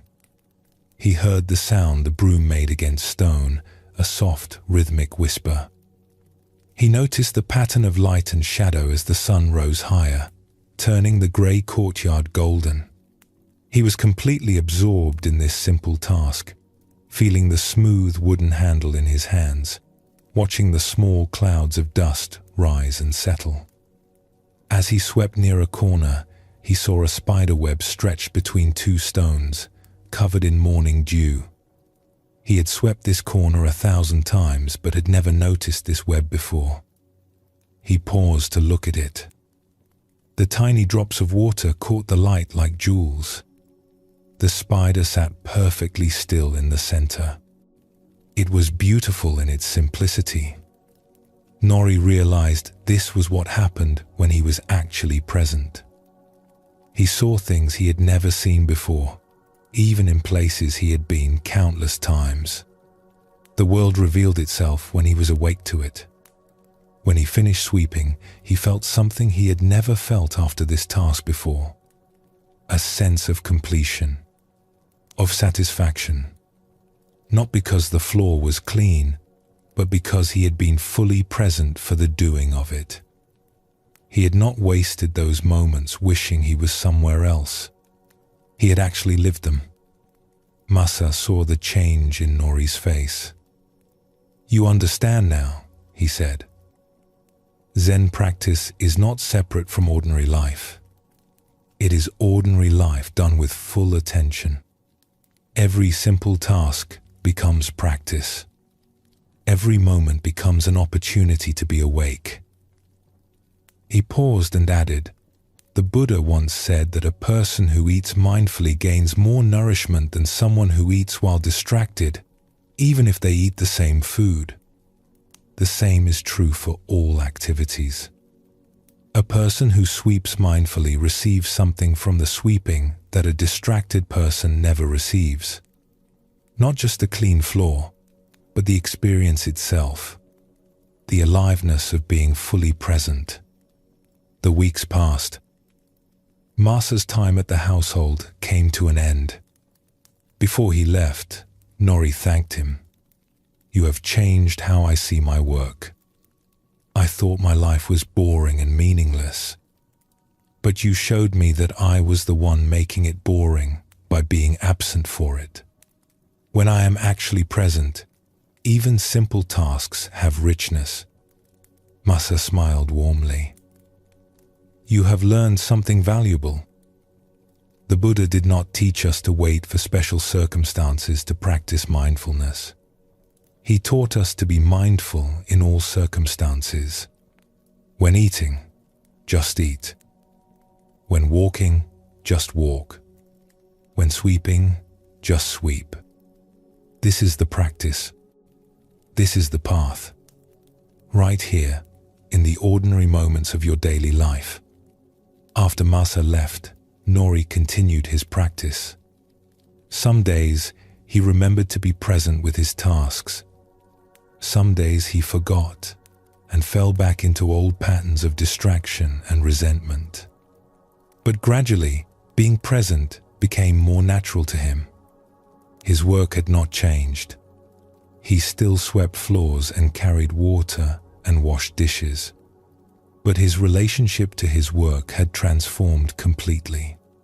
He no longer saw these tasks as obstacles to real life. He saw them as life itself, as opportunities to practice presence, to be fully awake, to actually live the moments he was given. Years later, a young servant came to work at the household. The boy complained to Nori that the work was boring, and beneath him, Nori smiled, remembering his own feelings at that age. "Let me teach you something," Nori said. "The work is not the problem. The problem is that you are not really doing it. You are somewhere else in your mind, wishing you were doing something else. Come, help me sweep. I will show you what I mean." And Nori taught the young servant what Masa had taught him, that there are no ordinary moments, that every simple task deserves our full attention, that life happens now, in whatever we are actually doing, not in some future moment when things will finally be different. This teaching passed from teacher to student, simple and profound, transforming ordinary work into spiritual practice.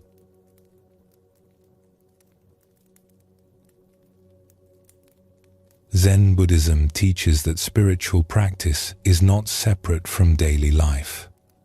We do not need to go to a monastery or sit in meditation for hours to practice mindfulness. We can practice right here, right now, in whatever we are doing. The dishes we wash, the floors we sweep, the steps we take are all opportunities to be fully present. The Buddha showed through his own example that awakening comes not from rejecting the ordinary but from bringing complete awareness to it. When we are fully present for simple tasks, they stop being burdens and become doorways to presence itself. This is why Zen masters say that chopping wood and carrying water are just as much spiritual practice as sitting meditation. In Zen monasteries, daily work is considered as important as meditation. Students do not just sit on cushions. They clean, they cook, they tend gardens. They bring the same quality of attention to sweeping a floor that they bring to sitting meditation. Because Zen teaches that mindfulness is not a special state achieved only in quiet contemplation. It is a way of meeting every moment, every activity, with full awareness. This teaching frees us from believing that spiritual practice requires special circumstances. We do not need to wait until we have time to sit in meditation. We do not need to create perfect conditions. We can practice with the life we already have, in the moments we are already living. Let us explore this teaching through another story. In a village known for its textiles, there lived a weaver named Yuki who created cloth for the community. She had learned weaving as a child from her mother and now spent her days at the loom, creating the simple cotton fabric that people used for daily clothing. Yuki had been weaving for so many years that the work had become automatic. Her hands knew what to do without her attention. She could weave while thinking about anything else. And she did. While her hands moved the shuttle back and forth, her mind wandered everywhere. Planning meals, remembering conversations, worrying about problems, imagining different lives. The weaving itself had become invisible to her. She did not see the threads or feel the rhythm or notice the cloth emerging under her hands. She was physically weaving, but her awareness was somewhere else entirely. She was so lost in thought that sometimes hours would pass without her having any memory of them. One day, a master weaver came to the village. Her name was Aina, an elderly woman who had spent her whole life working with thread and cloth. The village asked her to judge their annual weaving competition, and she agreed to spend several weeks examining the work of local weavers. When Aina came to Yuki's workshop, Yuki showed her several pieces she had made. The cloth was adequate, well made and serviceable. but Aina saw something in it that troubled her. "May I watch you work?" Aina asked. Yuki agreed and sat at her loom. She began weaving in her usual way. Her hands moved efficiently, automatically. The shuttle passed back and forth. The cloth grew longer, but Yuki's mind was already elsewhere, thinking about what she would make for dinner. After several minutes, Aina spoke gently. "May I ask you something? Where is your attention while you weave?" Yuki looked up, surprised by the question. "I am not sure what you mean." "I am weaving." "Your hands are weaving," Aina said. "But where is your awareness? Where is your mind?" Yuki had to admit she did not know. "I suppose I am thinking about other things. The weaving is so automatic now. My hands know what to do." Aina nodded slowly. "May I share what I see in your cloth?" "Please," Yuki said. "Your cloth is technically correct. The threads are properly placed. The weave is even. But it has no life in it. No presence. I can feel that it was made by absent hands. Hands moving automatically while the mind was somewhere else." Yuki felt a flash of defensiveness, but also recognition. What Aina said was true. "How can you tell this from looking at cloth?" "After many years of working with thread, you learn to feel things," Aina said. "Cloth made with full attention has a different quality than cloth made while distracted. It is hard to explain, but you can sense it. The presence or absence of the weaver lives in what they create." She looked at Yuki kindly. "Would you like me to show you something?" Yuki nodded, curious now. Aina sat at the loom. "When I weave," she said, "I am completely present with the weaving. Not thinking about it, but actually doing it with full awareness. Let me show you." She began to weave. Her movements were not faster or more skilled than Yuki's. But there was a quality of complete attention in everything she did. She seemed to feel each thread, see each pass of the shuttle, sense the cloth forming. There was no separation between Aina and the weaving. They were one continuous action. After a few minutes, she stopped and invited Yuki to look at what she had created. The weave was no different technically from Yuki's work, but somehow it looked different, more alive, more real. "How did you do that?" Yuki asked. "I did not do anything special," Aina said. "I simply gave the weaving my full attention. I was not thinking about dinner or planning tomorrow or replaying yesterday. I was here, now, feeling the thread in my hands, seeing the shuttle move, sensing the cloth emerge. This presence, this full attention, is what you feel in the cloth." She looked at Yuki. The Buddha taught that whatever we do with full awareness becomes sacred. It does not matter if we are weaving cloth or building temples. What matters is the quality of attention we bring. When we are fully present, even the simplest action becomes meaningful. Yuki thought about this. "But I have been weaving for so long. How can I bring fresh attention to something I have done thousands of times?" "By remembering that you have never actually woven this piece of cloth before," Aina said. "This thread is unique. This moment is new. If you approach it as if for the first time, with genuine curiosity and attention, it stops being repetitive and becomes fresh." She placed her hand on the loom.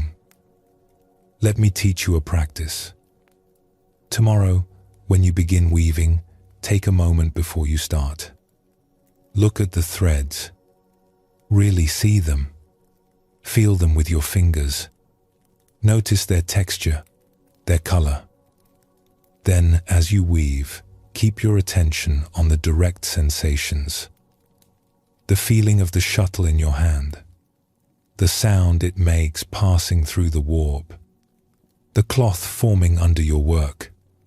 When your mind wanders to other thoughts, simply notice and bring your attention back to the weaving itself. Over the following days, Yuki practiced this teaching.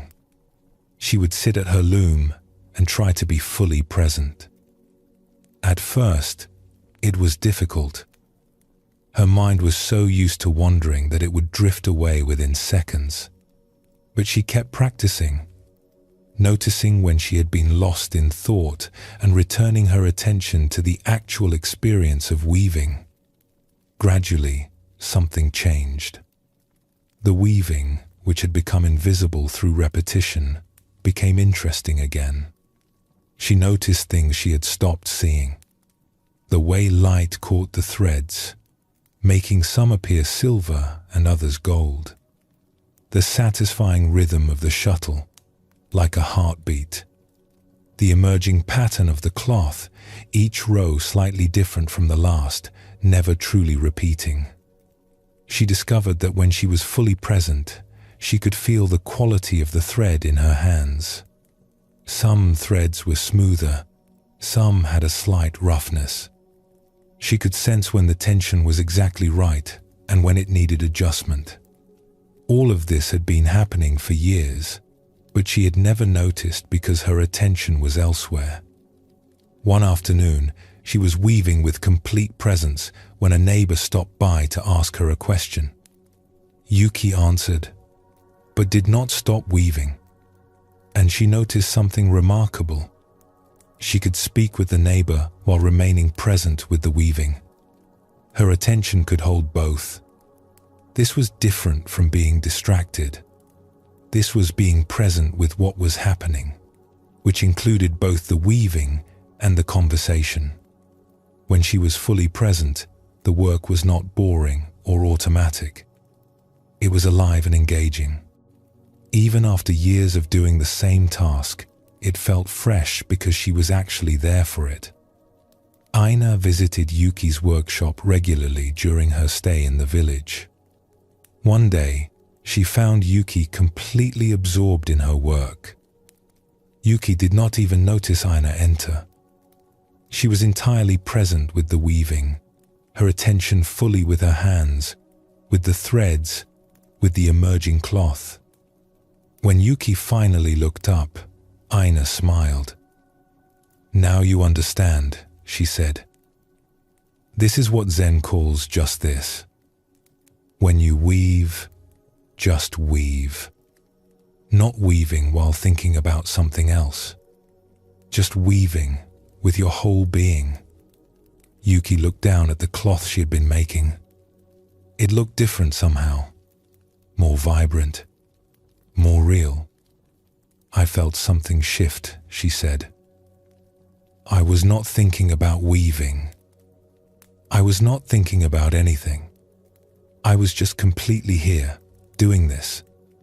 "Yes," Aina said. "This is mindfulness in action. This is what transforms ordinary work into practice. You do not need special circumstances or sacred activities. You need only to bring full attention to whatever you are actually doing." She picked up the cloth Yuki had been weaving. "This has presence in it. I can feel that you were here when you made it. This is the difference. Not in the technique, but in the quality of attention you brought to it." Before Aina left the village, Yuki thanked her. "You taught me that I had been half alive," she said, "going through the motions of my work while my mind was somewhere else. You showed me that I could be fully present, fully awake, even while doing simple, ordinary tasks." Aina smiled. "The teaching is simple but profound. When eating, just eat. When walking, just walk. When weaving, just weave. This is the path. Not waiting for special moments to be present, but being present for every moment, no matter how simple or ordinary it may seem.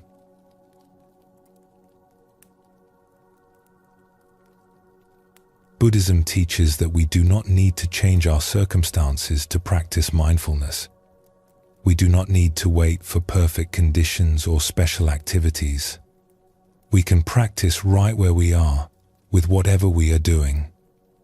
The Buddha emphasized that mindfulness is available in every moment, in every action, no matter how ordinary. Take a gentle breath now. Feel the simple sensation of breathing. This ordinary activity, happening right now, is worthy of your full attention. Notice the feeling of your body resting. This simple experience of being supported is happening in this moment. Nothing special, nothing extraordinary. Just this. Rest in simplicity. Rest in this ordinary moment. Let it be enough.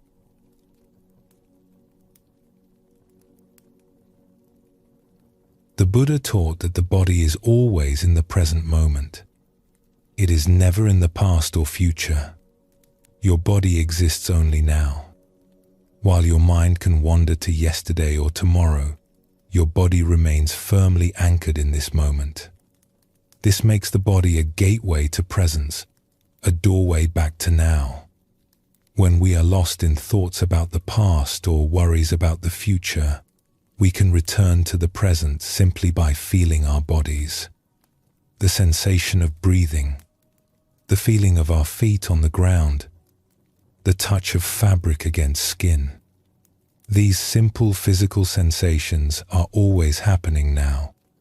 They cannot happen in memory or imagination. They exist only in this moment. Buddhism teaches that one of the most direct paths to mindfulness is through body awareness. When we bring attention to physical sensations, we automatically become more present. The thinking mind may be caught in past and future, but the sensing body is always here, always now. By placing our attention in the body, we step out of mental time and into real time. Zen practice often begins with awareness of posture and breath because these are physical experiences that ground us in the present. We cannot think our way into the present moment. We must feel our way into it. The body shows us how. This teaching offers practical help for anyone who struggles with an overactive mind. When thoughts are racing, when worry is spinning, when we feel lost in our heads, we can return to the body. We can feel our feet on the floor. We can notice our breathing. We can sense the weight of our hands. These simple acts of body awareness bring us back to now. Let us explore a story that shows this truth. There once lived a dancer named Lyra who had trained in classical dance since childhood. She had learned all the traditional forms and could execute complex movements with technical precision. Her teachers praised her skill. Her performances were technically flawless. But Lyra had a problem that was destroying her joy in dancing. When she performed, her mind would not be quiet.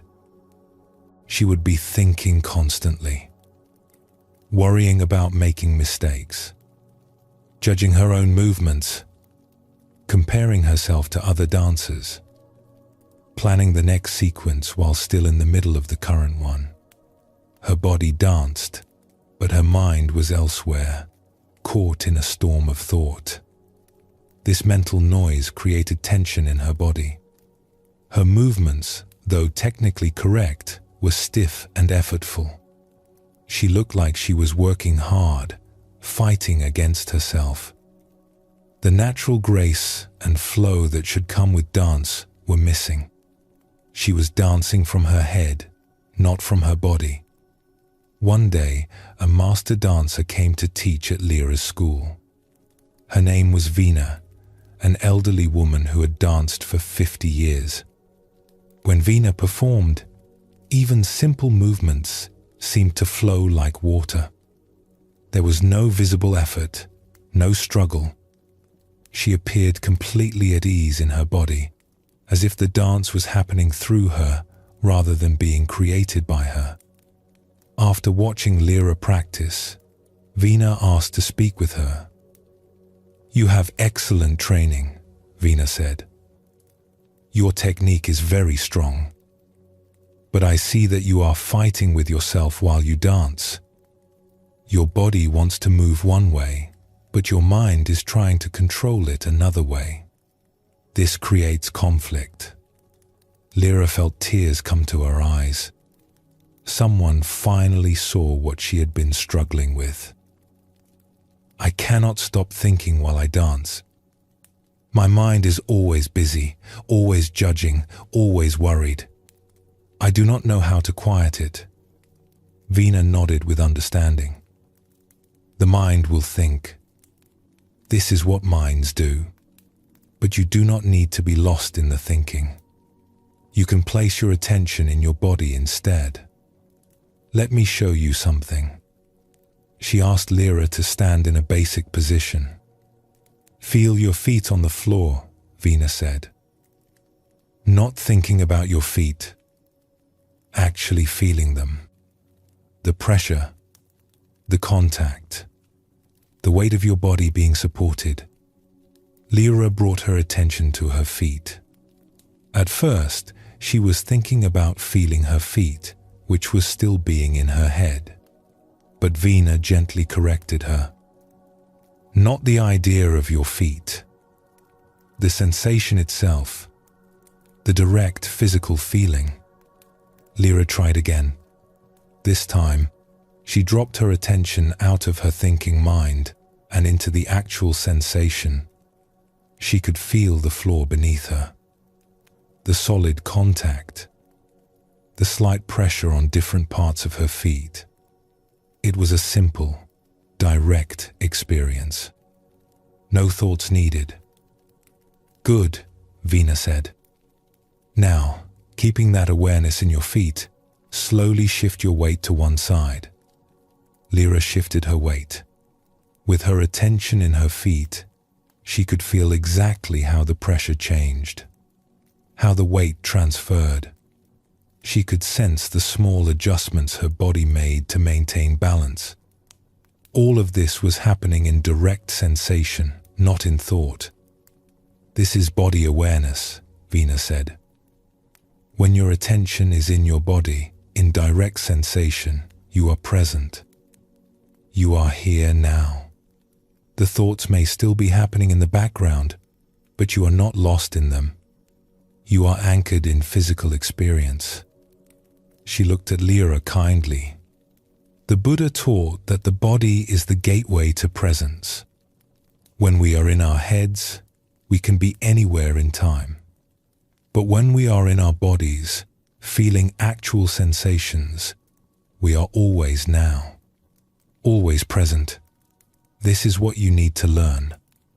Not to dance from your thinking mind, but to dance from your sensing body. Over the following weeks, Vina taught Lyra to practice this body awareness. Before dancing, Lyra would spend time simply feeling her body, the sensation of breathing in her belly, the feeling of her arms hanging by her sides, the contact of her feet with the ground.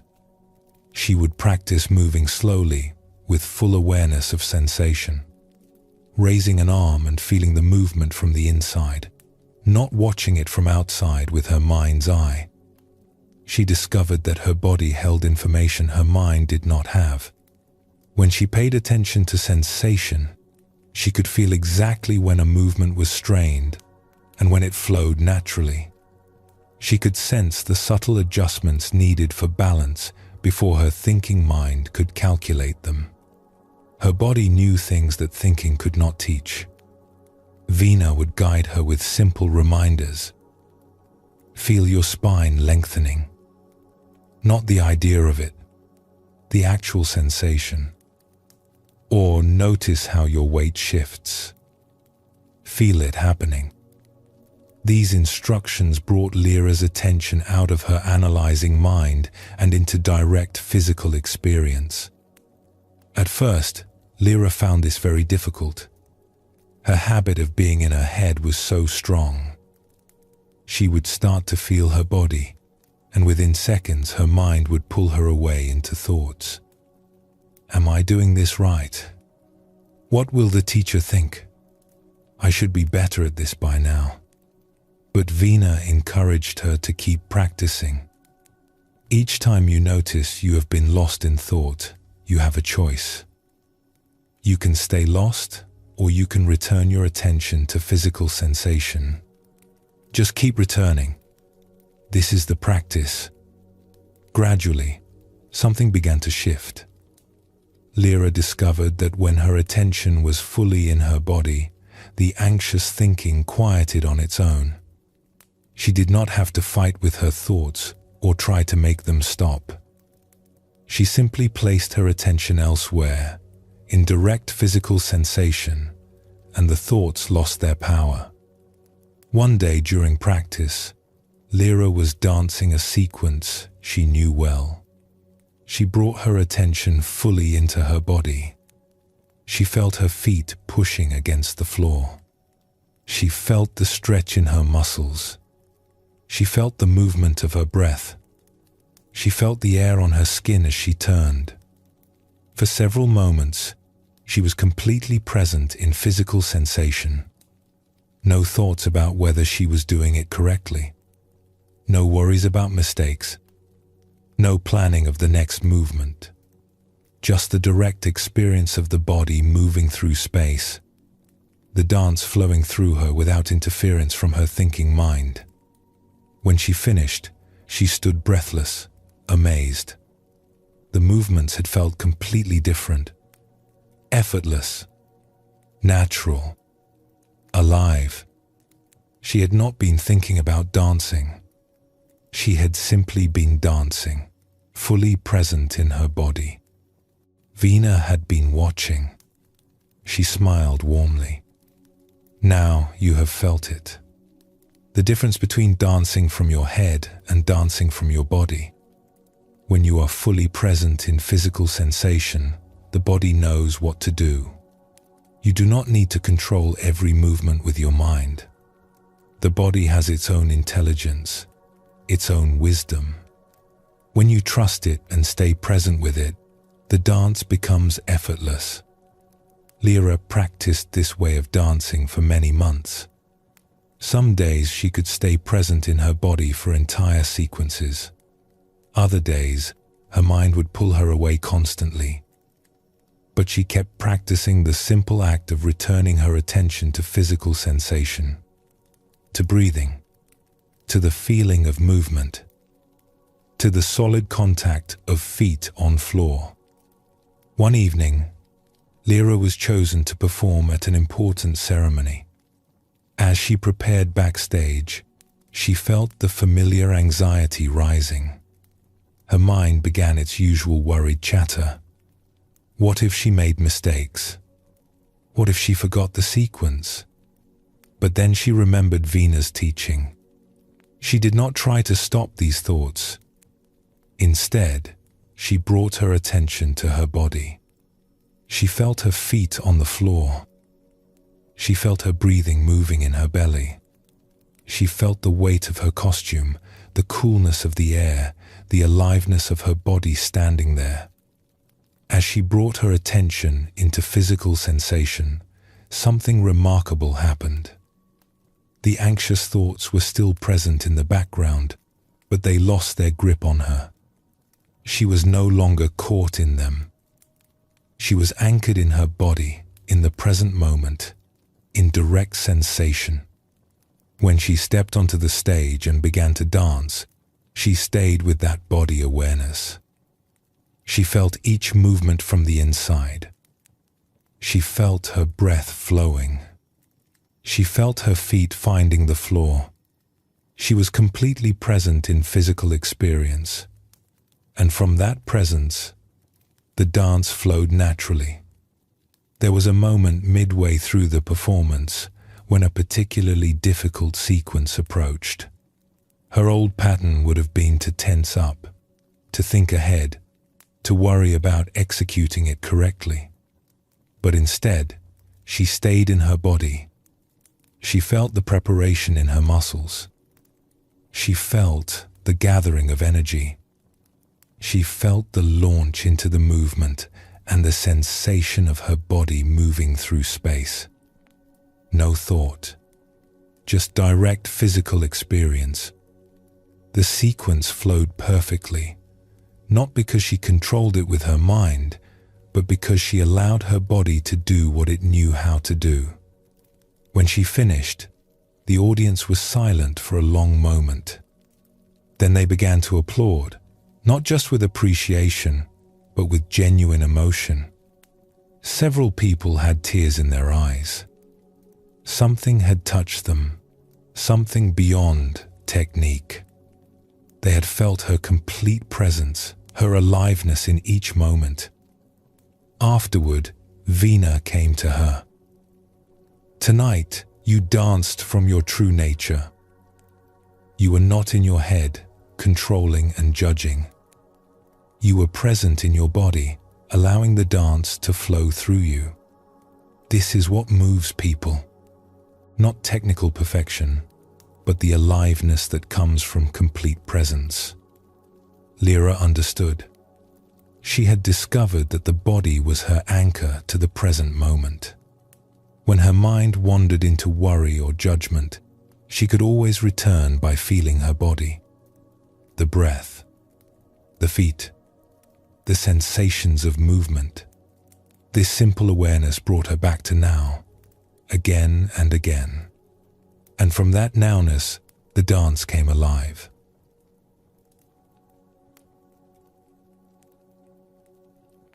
Buddhism teaches that the body is our most reliable guide to the present moment.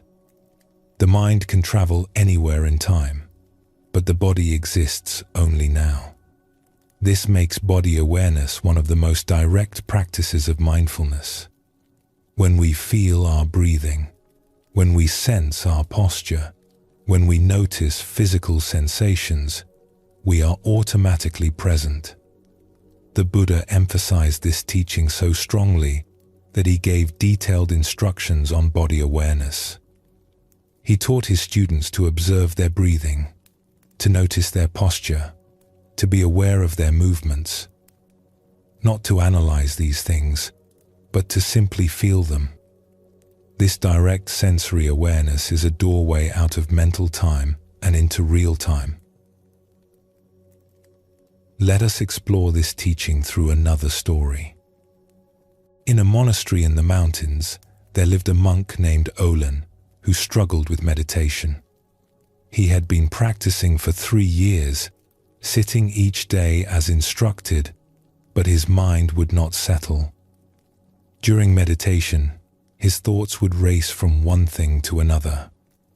Memories of the past, plans for the future, worries and fantasies.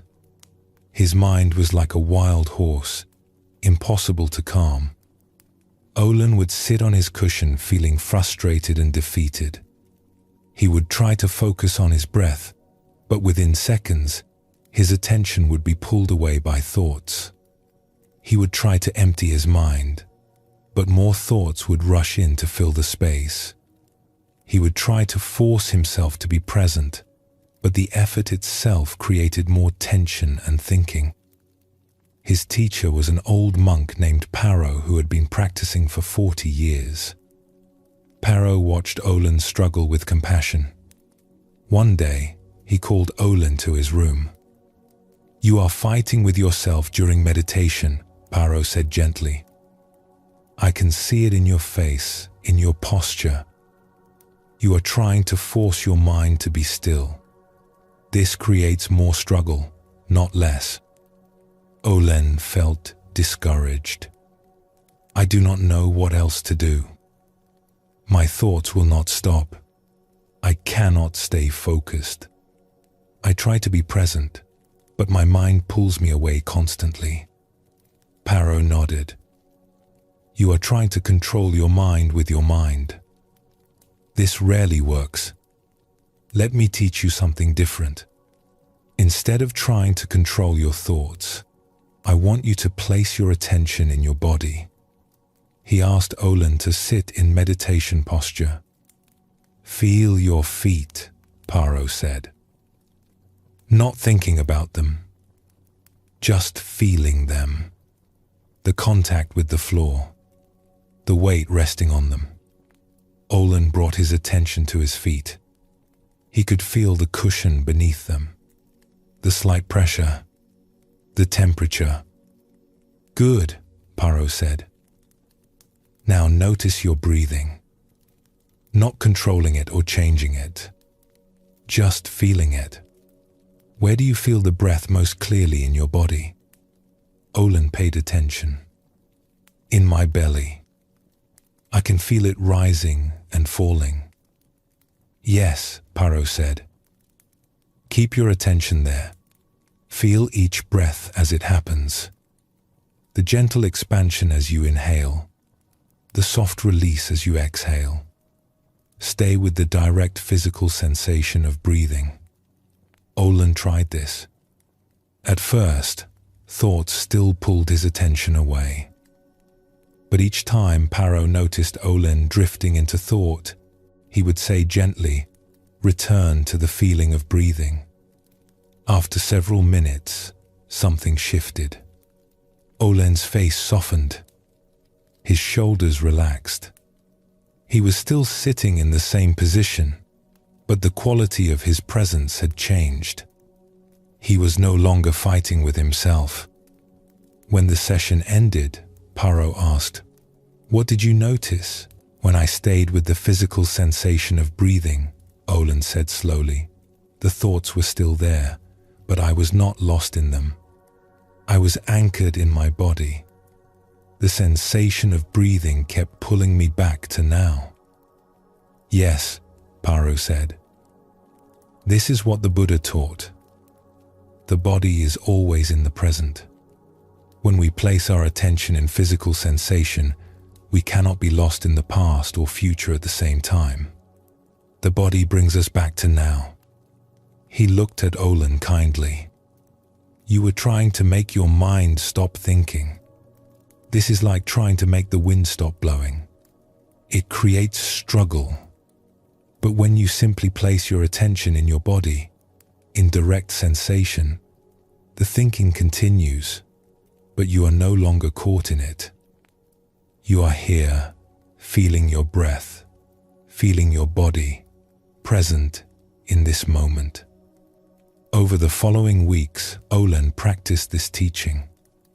During meditation, instead of trying to control his thoughts, he would simply feel his body, the sensation of breathing, the feeling of his hands resting on his knees, the contact of his body with the cushion. When his attention drifted into thought, he would notice and gently return to physical sensation. He began to recognize different qualities of awareness. Sometimes his attention would be tight and focused, trying to grip onto the breath. This created tension. But when he allowed his awareness to be soft and receptive, simply receiving the sensation of breathing without trying to hold it, everything relaxed. The breath breathed itself. The body sat itself. He did not need to manage everything with his thinking mind. Paro taught him to expand this body awareness beyond meditation. When you walk, Paro said, feel your feet touching the ground with each step. When you eat, notice the sensations of chewing, tasting, swallowing. When you work, feel your hands doing the work. Let the body be your anchor to the present throughout the day, not just during meditation. Olan practiced this in all his activities. When he walked to the meditation hall, he felt each footfall. When he swept the floor, he felt the broom in his hands. When anxiety or restlessness arose during the day, he would pause and feel his feet on the ground, feel his breathing, and the mental agitation would settle. The change was remarkable. Meditation was no longer a struggle. His mind still produced thoughts, but he was not lost in them.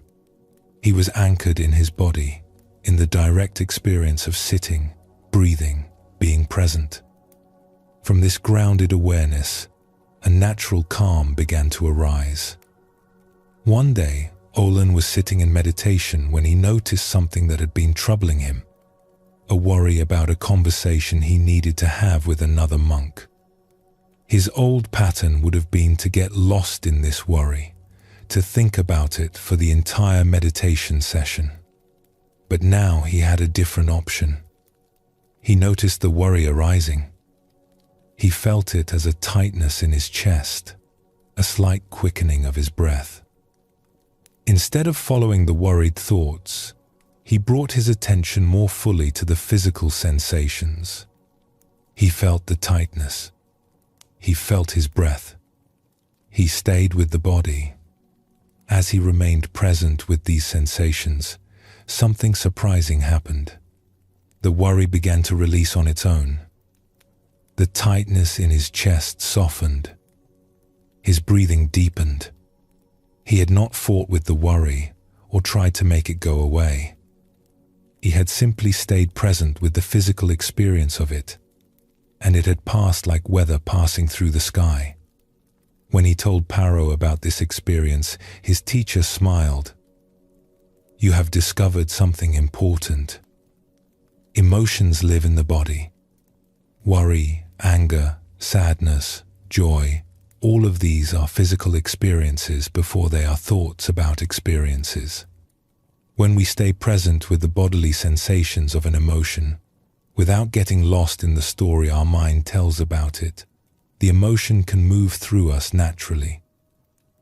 He continued, "The Buddha taught that everything arises and passes away. Emotions arise as sensations in the body, and they pass away. But if we grab onto them with our thinking mind, if we make stories about them, they stay much longer. Body awareness allows emotions to be what they are, temporary experiences that come and go like clouds in the sky." Olan practiced this teaching with everything he experienced. When anxiety arose, he would feel it in his body, a tightness in his throat, a flutter in his stomach. He would stay present with these sensations instead of getting lost in anxious thoughts. When sadness came, he would feel the heaviness in his chest, the burning behind his eyes. He would allow these physical sensations to be there without resistance. What he discovered was that the emotions themselves were not the problem. The physical sensations were manageable when he stayed present with them. It was the thinking mind that made everything worse, spinning stories and creating resistance. But when he anchored his attention in his body, he could feel his emotions without being overwhelmed by them. One morning during meditation, Olan sat with complete body awareness. He felt his breathing moving in his belly. He felt the stillness of his body. He felt the aliveness that hummed beneath the surface. His mind was quiet, not because he had forced it to be quiet, but because his attention was so fully absorbed in direct physical sensation that there was no energy left to fuel endless thinking. In that moment, Olan understood what Paro had been teaching him. The body was not just a tool for meditation. It was the gateway to presence itself.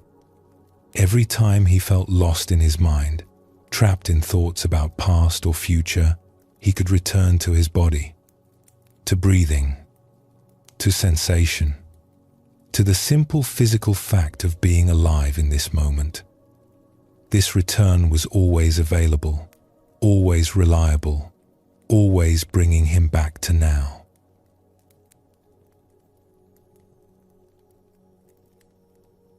Zen teachings often emphasize the body as the foundation of practice. The Buddha gave specific instructions to observe the body, to know the body, to be aware of the body in all positions and activities. This is not because the body itself is the goal, but because the body is the doorway to present moment awareness. When we are lost in thought, we are not really here. We are in the mental world of past and future. But when we feel our body, we are immediately here. The body cannot exist in the past or future. It is always now.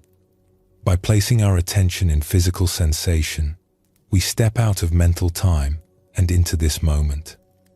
This teaching gives us a practical tool that we can use anywhere, anytime.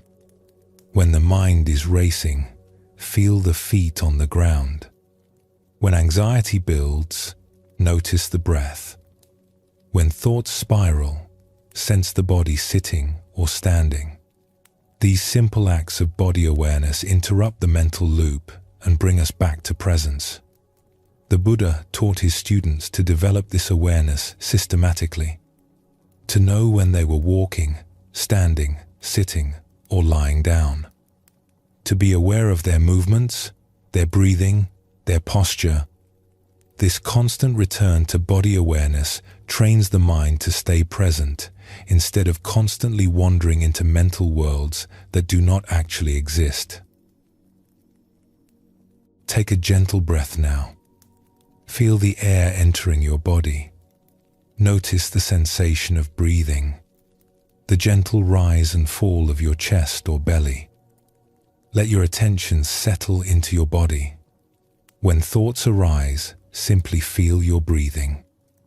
Feel your body. This simple awareness brings you home to the present moment.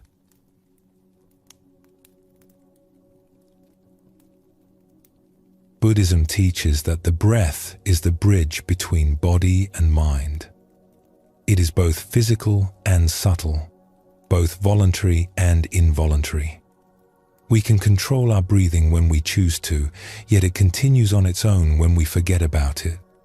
The breath exists at the meeting place of conscious and unconscious, connecting us to the life force that sustains us moment by moment.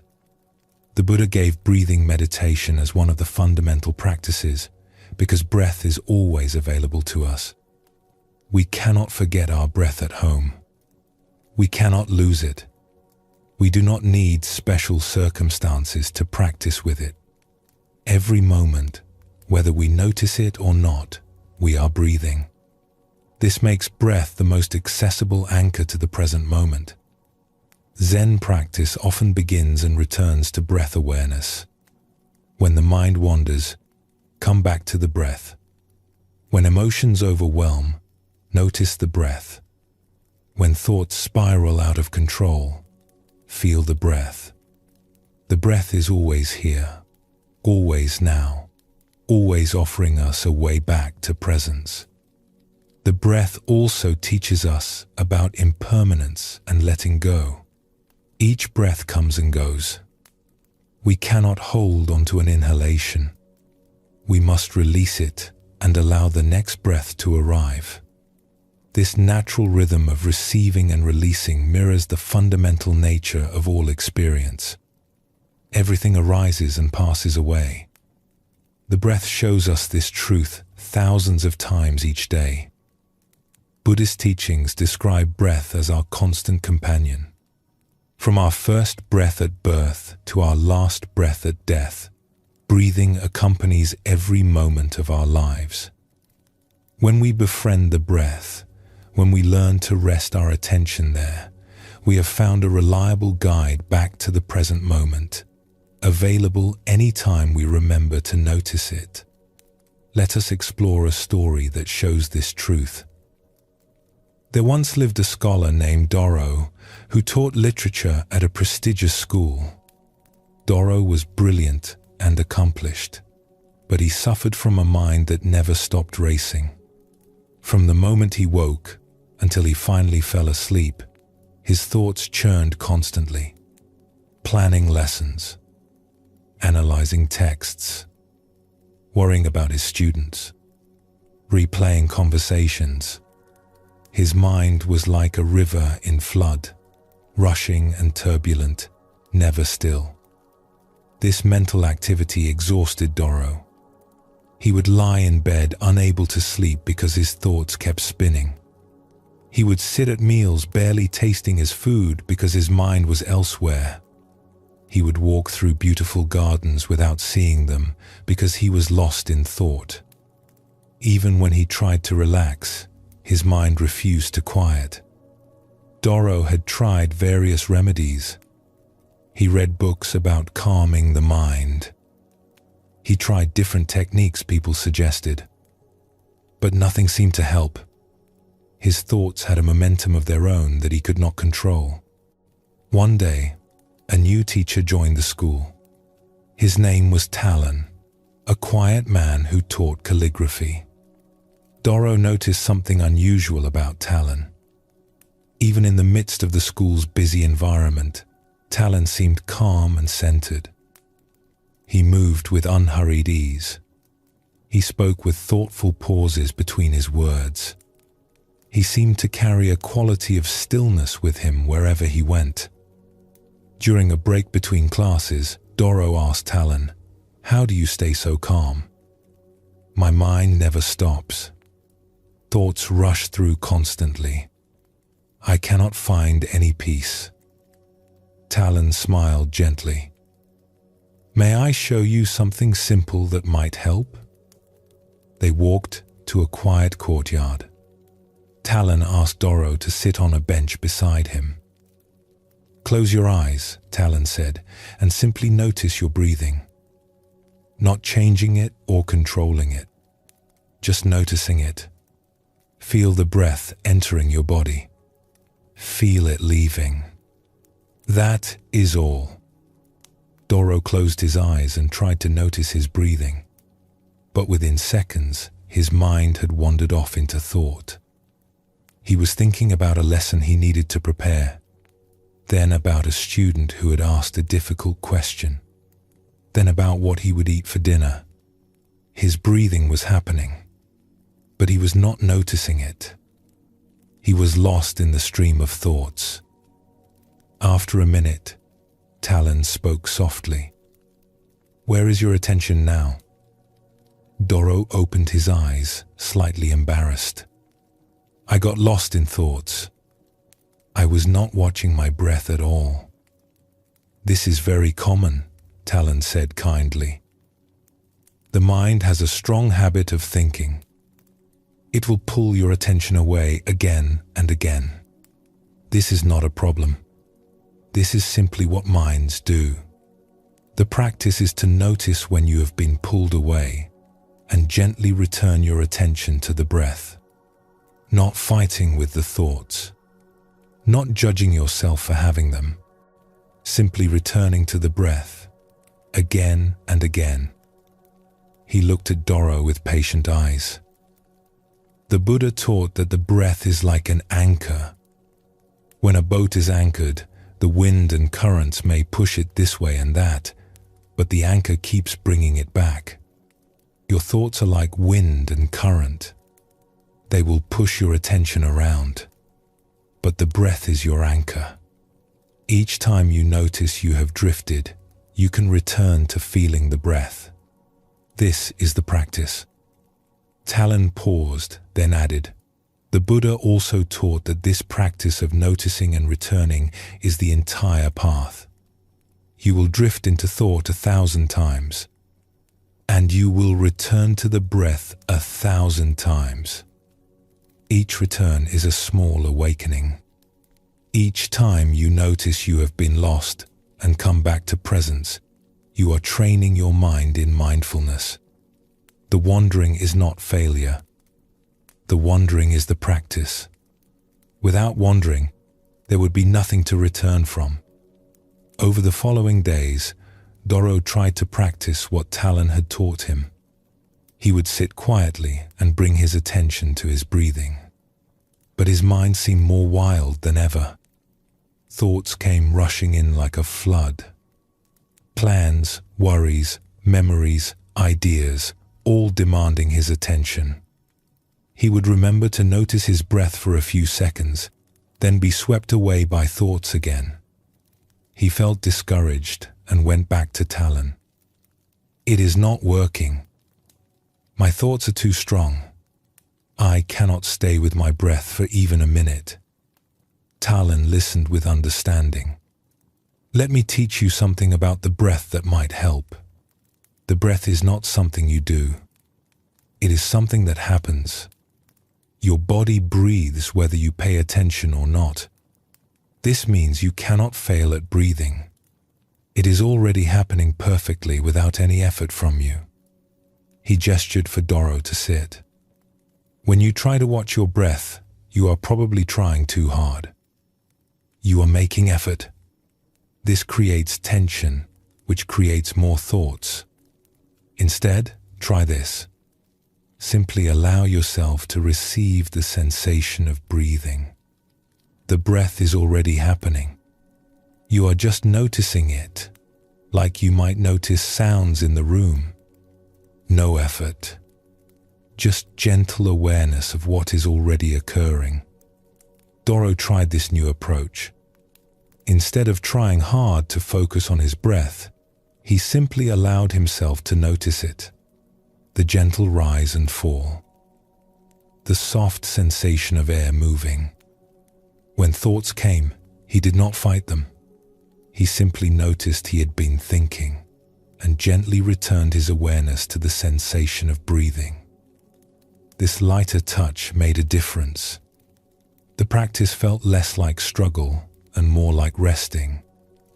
His mind still wandered constantly, but each time he noticed and returned to the breath, it was easier, gentler, without the harsh self-judgment he had been carrying.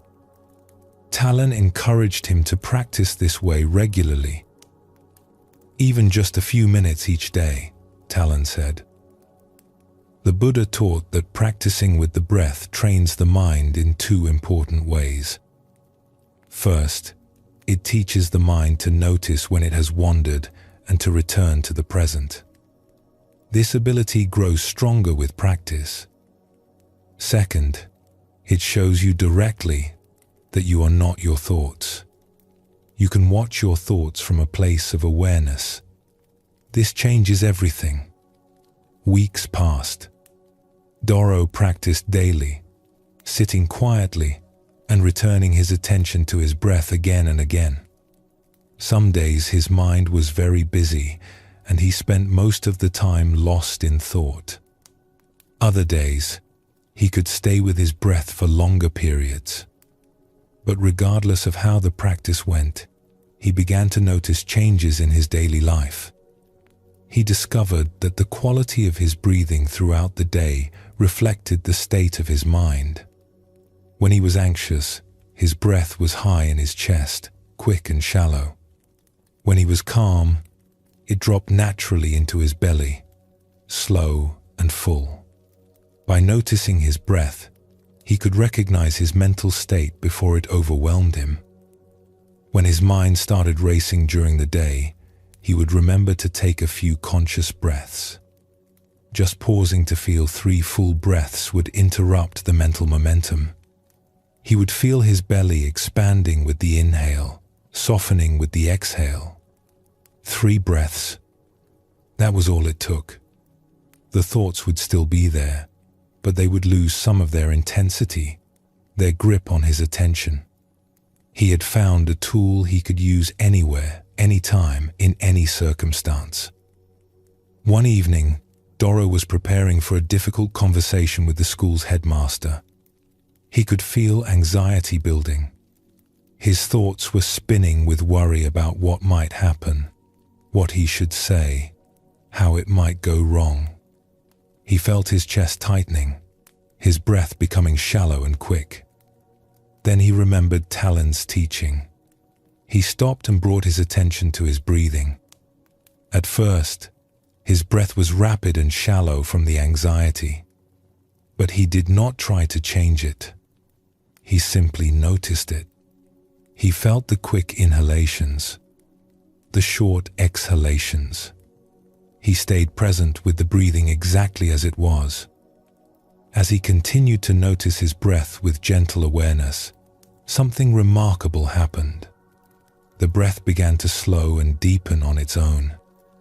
He had not forced it to change, but by simply paying attention to it without judgment, the breath naturally settled.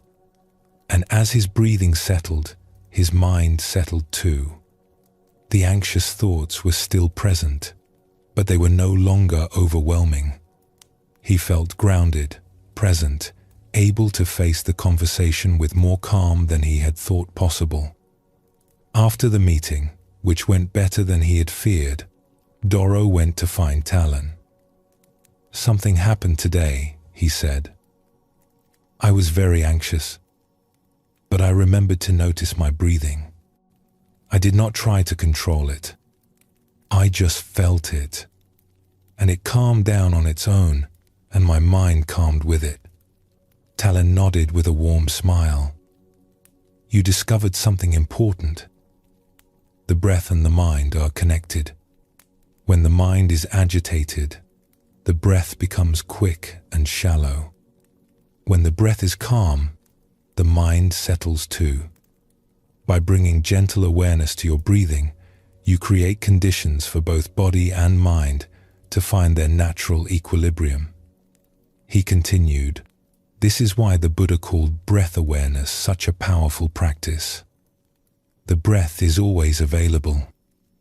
In any moment of difficulty, you can pause and notice your breathing. This simple act interrupts the momentum of mental agitation and gives your nervous system a chance to settle. You do not need to fix anything or change anything. Just notice the breath with kindness and allow your body's natural wisdom to do the rest." Doro continued practicing with his breath. Over months, he noticed profound changes. His racing mind had not disappeared, but his relationship to it had transformed. He no longer felt helpless in the face of his thoughts. He had learned to anchor himself in his breath, to find stillness even when his mind was busy. When he sat to work on difficult projects, he would take a few conscious breaths before beginning. This simple practice helped him arrive more fully, more presently, ready to engage. When students asked challenging questions, he would breathe before responding, creating a small pause that allowed wisdom to emerge instead of automatic reaction. One day, a young teacher came to Doro with the same complaint he once had. "My mind never stops racing. I cannot find any peace. How do you stay so centered?" Doro smiled, remembering asking Talon the same question. "Let me show you something simple," he said. And he taught the young teacher what Talon had taught him: the breath as anchor, the practice of gentle return, the wisdom of not fighting with the mind but simply coming back, again and again, to the breath.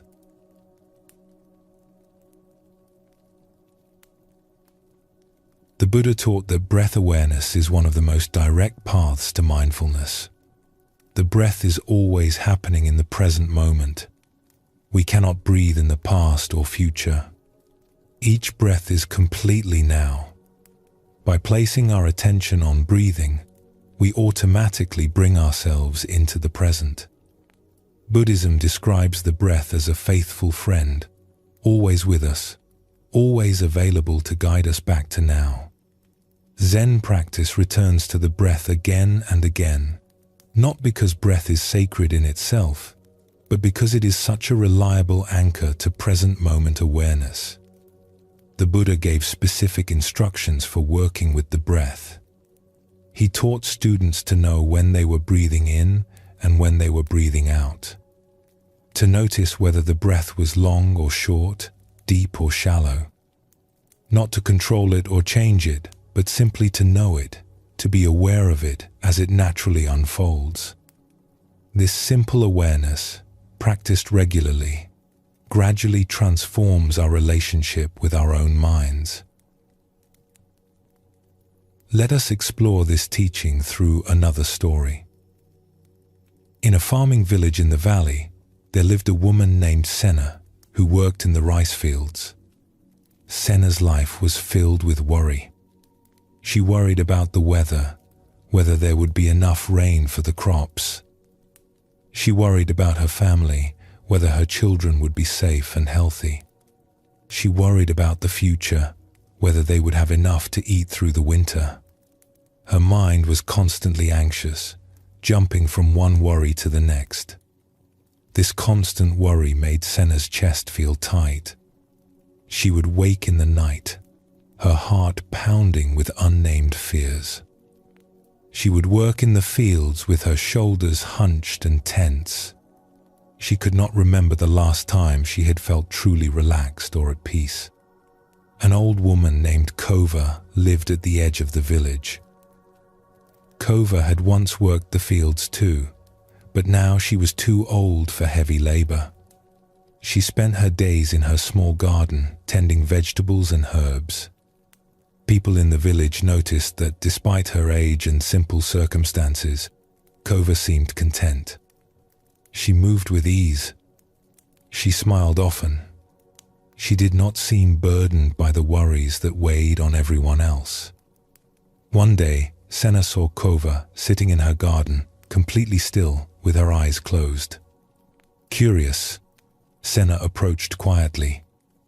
After several minutes, Kova opened her eyes and saw Senna standing nearby. "Forgive me for disturbing you," Senna said. "Were you praying?" Kova smiled. "Not praying. Just breathing.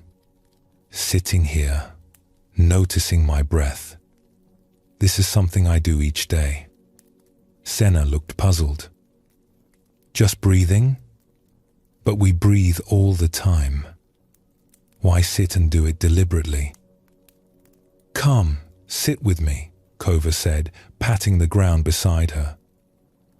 "Let me show you something that helped me when I was younger and filled with worry, just as you are now." Senna sat down, feeling self-conscious. How did Kova know she was worried?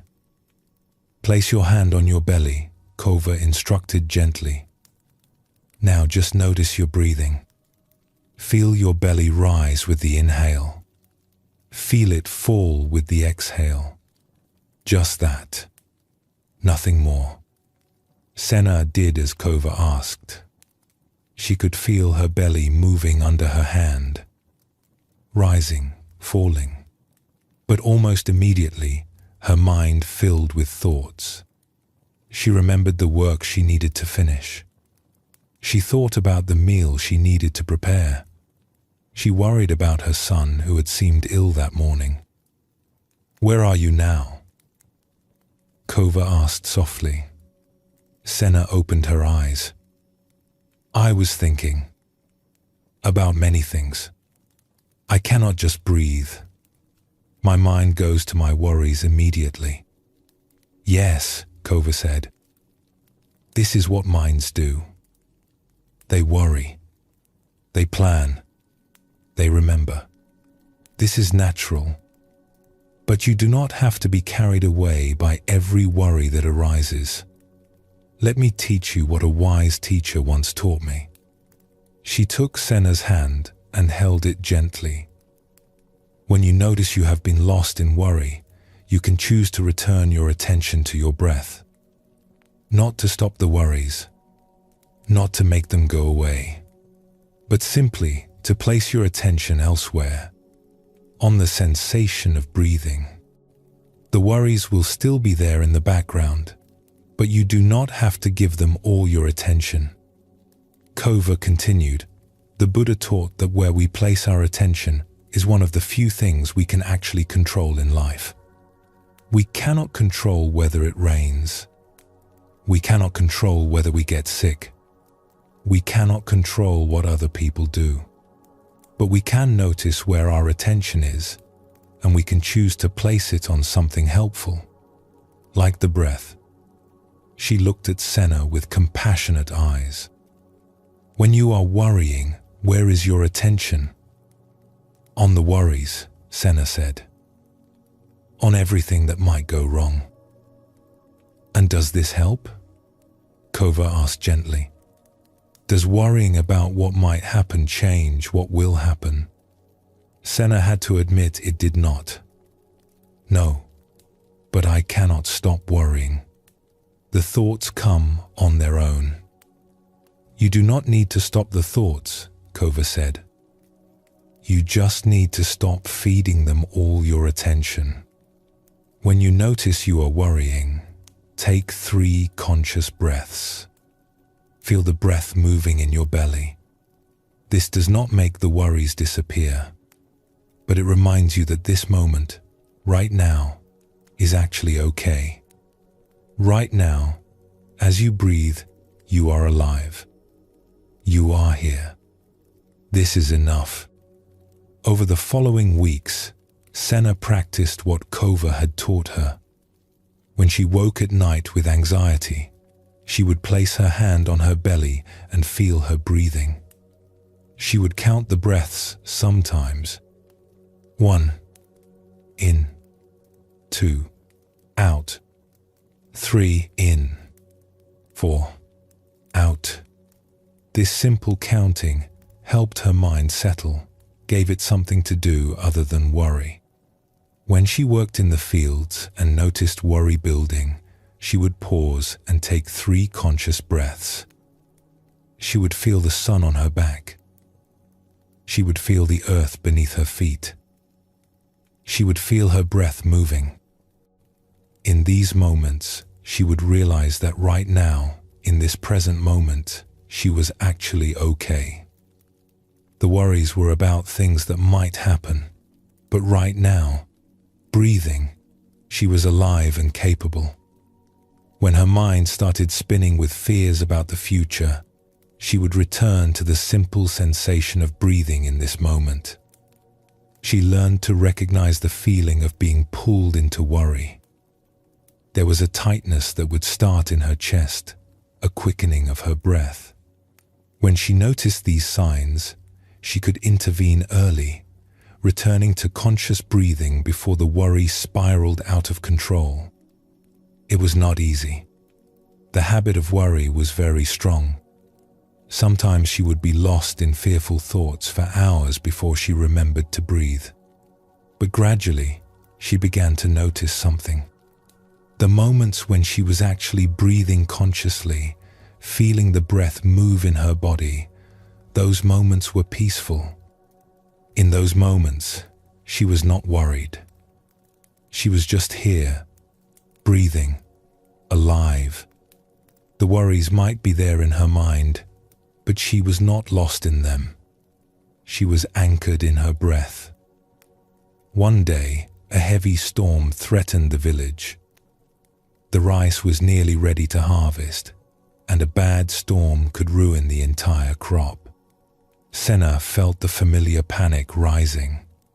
Her mind filled with catastrophic thoughts. They would lose everything. They would starve. How would they survive? But then she remembered.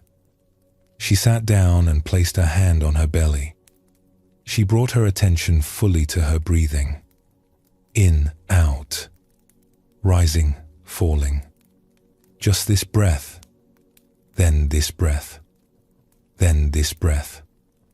The worries were still there. The storm was still coming. Nothing had changed in the external situation, but something had changed inside Senna. She was not drowning in panic. She was breathing. She was present. She could feel her body, alive, here, now. From this place of presence, she could think more clearly about what actually needed to be done to prepare for the storm, rather than being paralyzed by fear. After the storm passed, the damage was not as bad as feared. Some crops were lost, but most survived. As Senna worked to salvage what she could, she thought about what had happened. For the first time in her life, she had faced a crisis without being completely overwhelmed by worry. The breath had given her an anchor, a place to return to, a way to stay present instead of being lost in fearful thoughts. She went to thank Kova.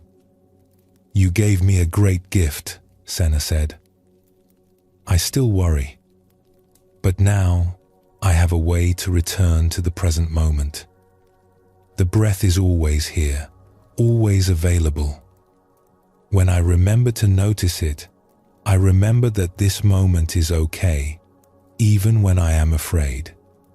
Kova smiled warmly. "You have learned something valuable." The Buddha taught that breath awareness is like coming home. No matter where your mind has wandered, no matter how lost you feel in worry or fear or any other mental state, you can always come home to your breath. It is your constant companion, from your first moment of life to your last. When you befriend your breath, you always have a refuge, a place of peace you can return to.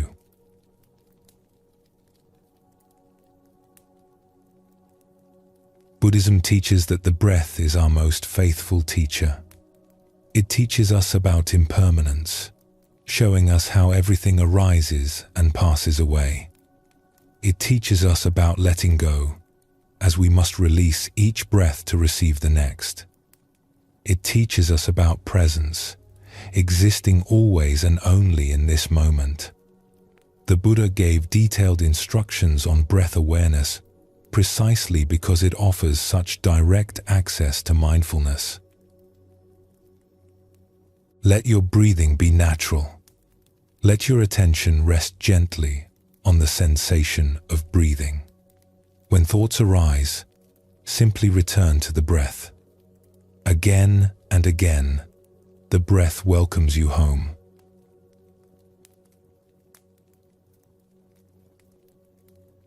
As we come to the end of our time together tonight, take a moment to notice where you are. Feel the surface supporting you. Notice the gentle rhythm of your breath, which continues on its own, without effort or struggle. Tonight, we have explored mindfulness through different windows. We discovered the gap between what happens and how we respond, where all our freedom lies.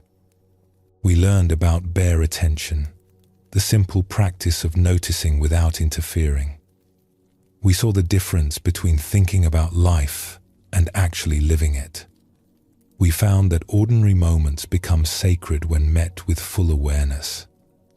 We explored how the body anchors us to the present and how the breath offers a constant companion, always bringing us home to now. These are not separate teachings but different ways of pointing toward the same truth. Mindfulness is simply being present for this moment, exactly as it is. Not lost in thoughts about the past or worries about the future, but here, now, awake to what is actually happening. You do not need to remember everything you heard tonight. The seeds have been planted. They will grow in their own time, in their own way. You may find yourself tomorrow pausing before reacting to something difficult, noticing your breath when your mind races, feeling your feet on the ground when anxiety rises, tasting your food instead of thinking while you eat. These are the teachings working in you, not through effort, but through simple recognition. As you drift towards sleep now, let everything soften. Let the day release its hold. Let your body rest completely, knowing that tomorrow will bring its own fresh moments to meet with awareness. Mindfulness is always available to you, not as something you achieve, but as something you return to. Again and again, just this moment, just this breath, just here, now. Sleep well, and thank you for joining us here at Sleepy Monk.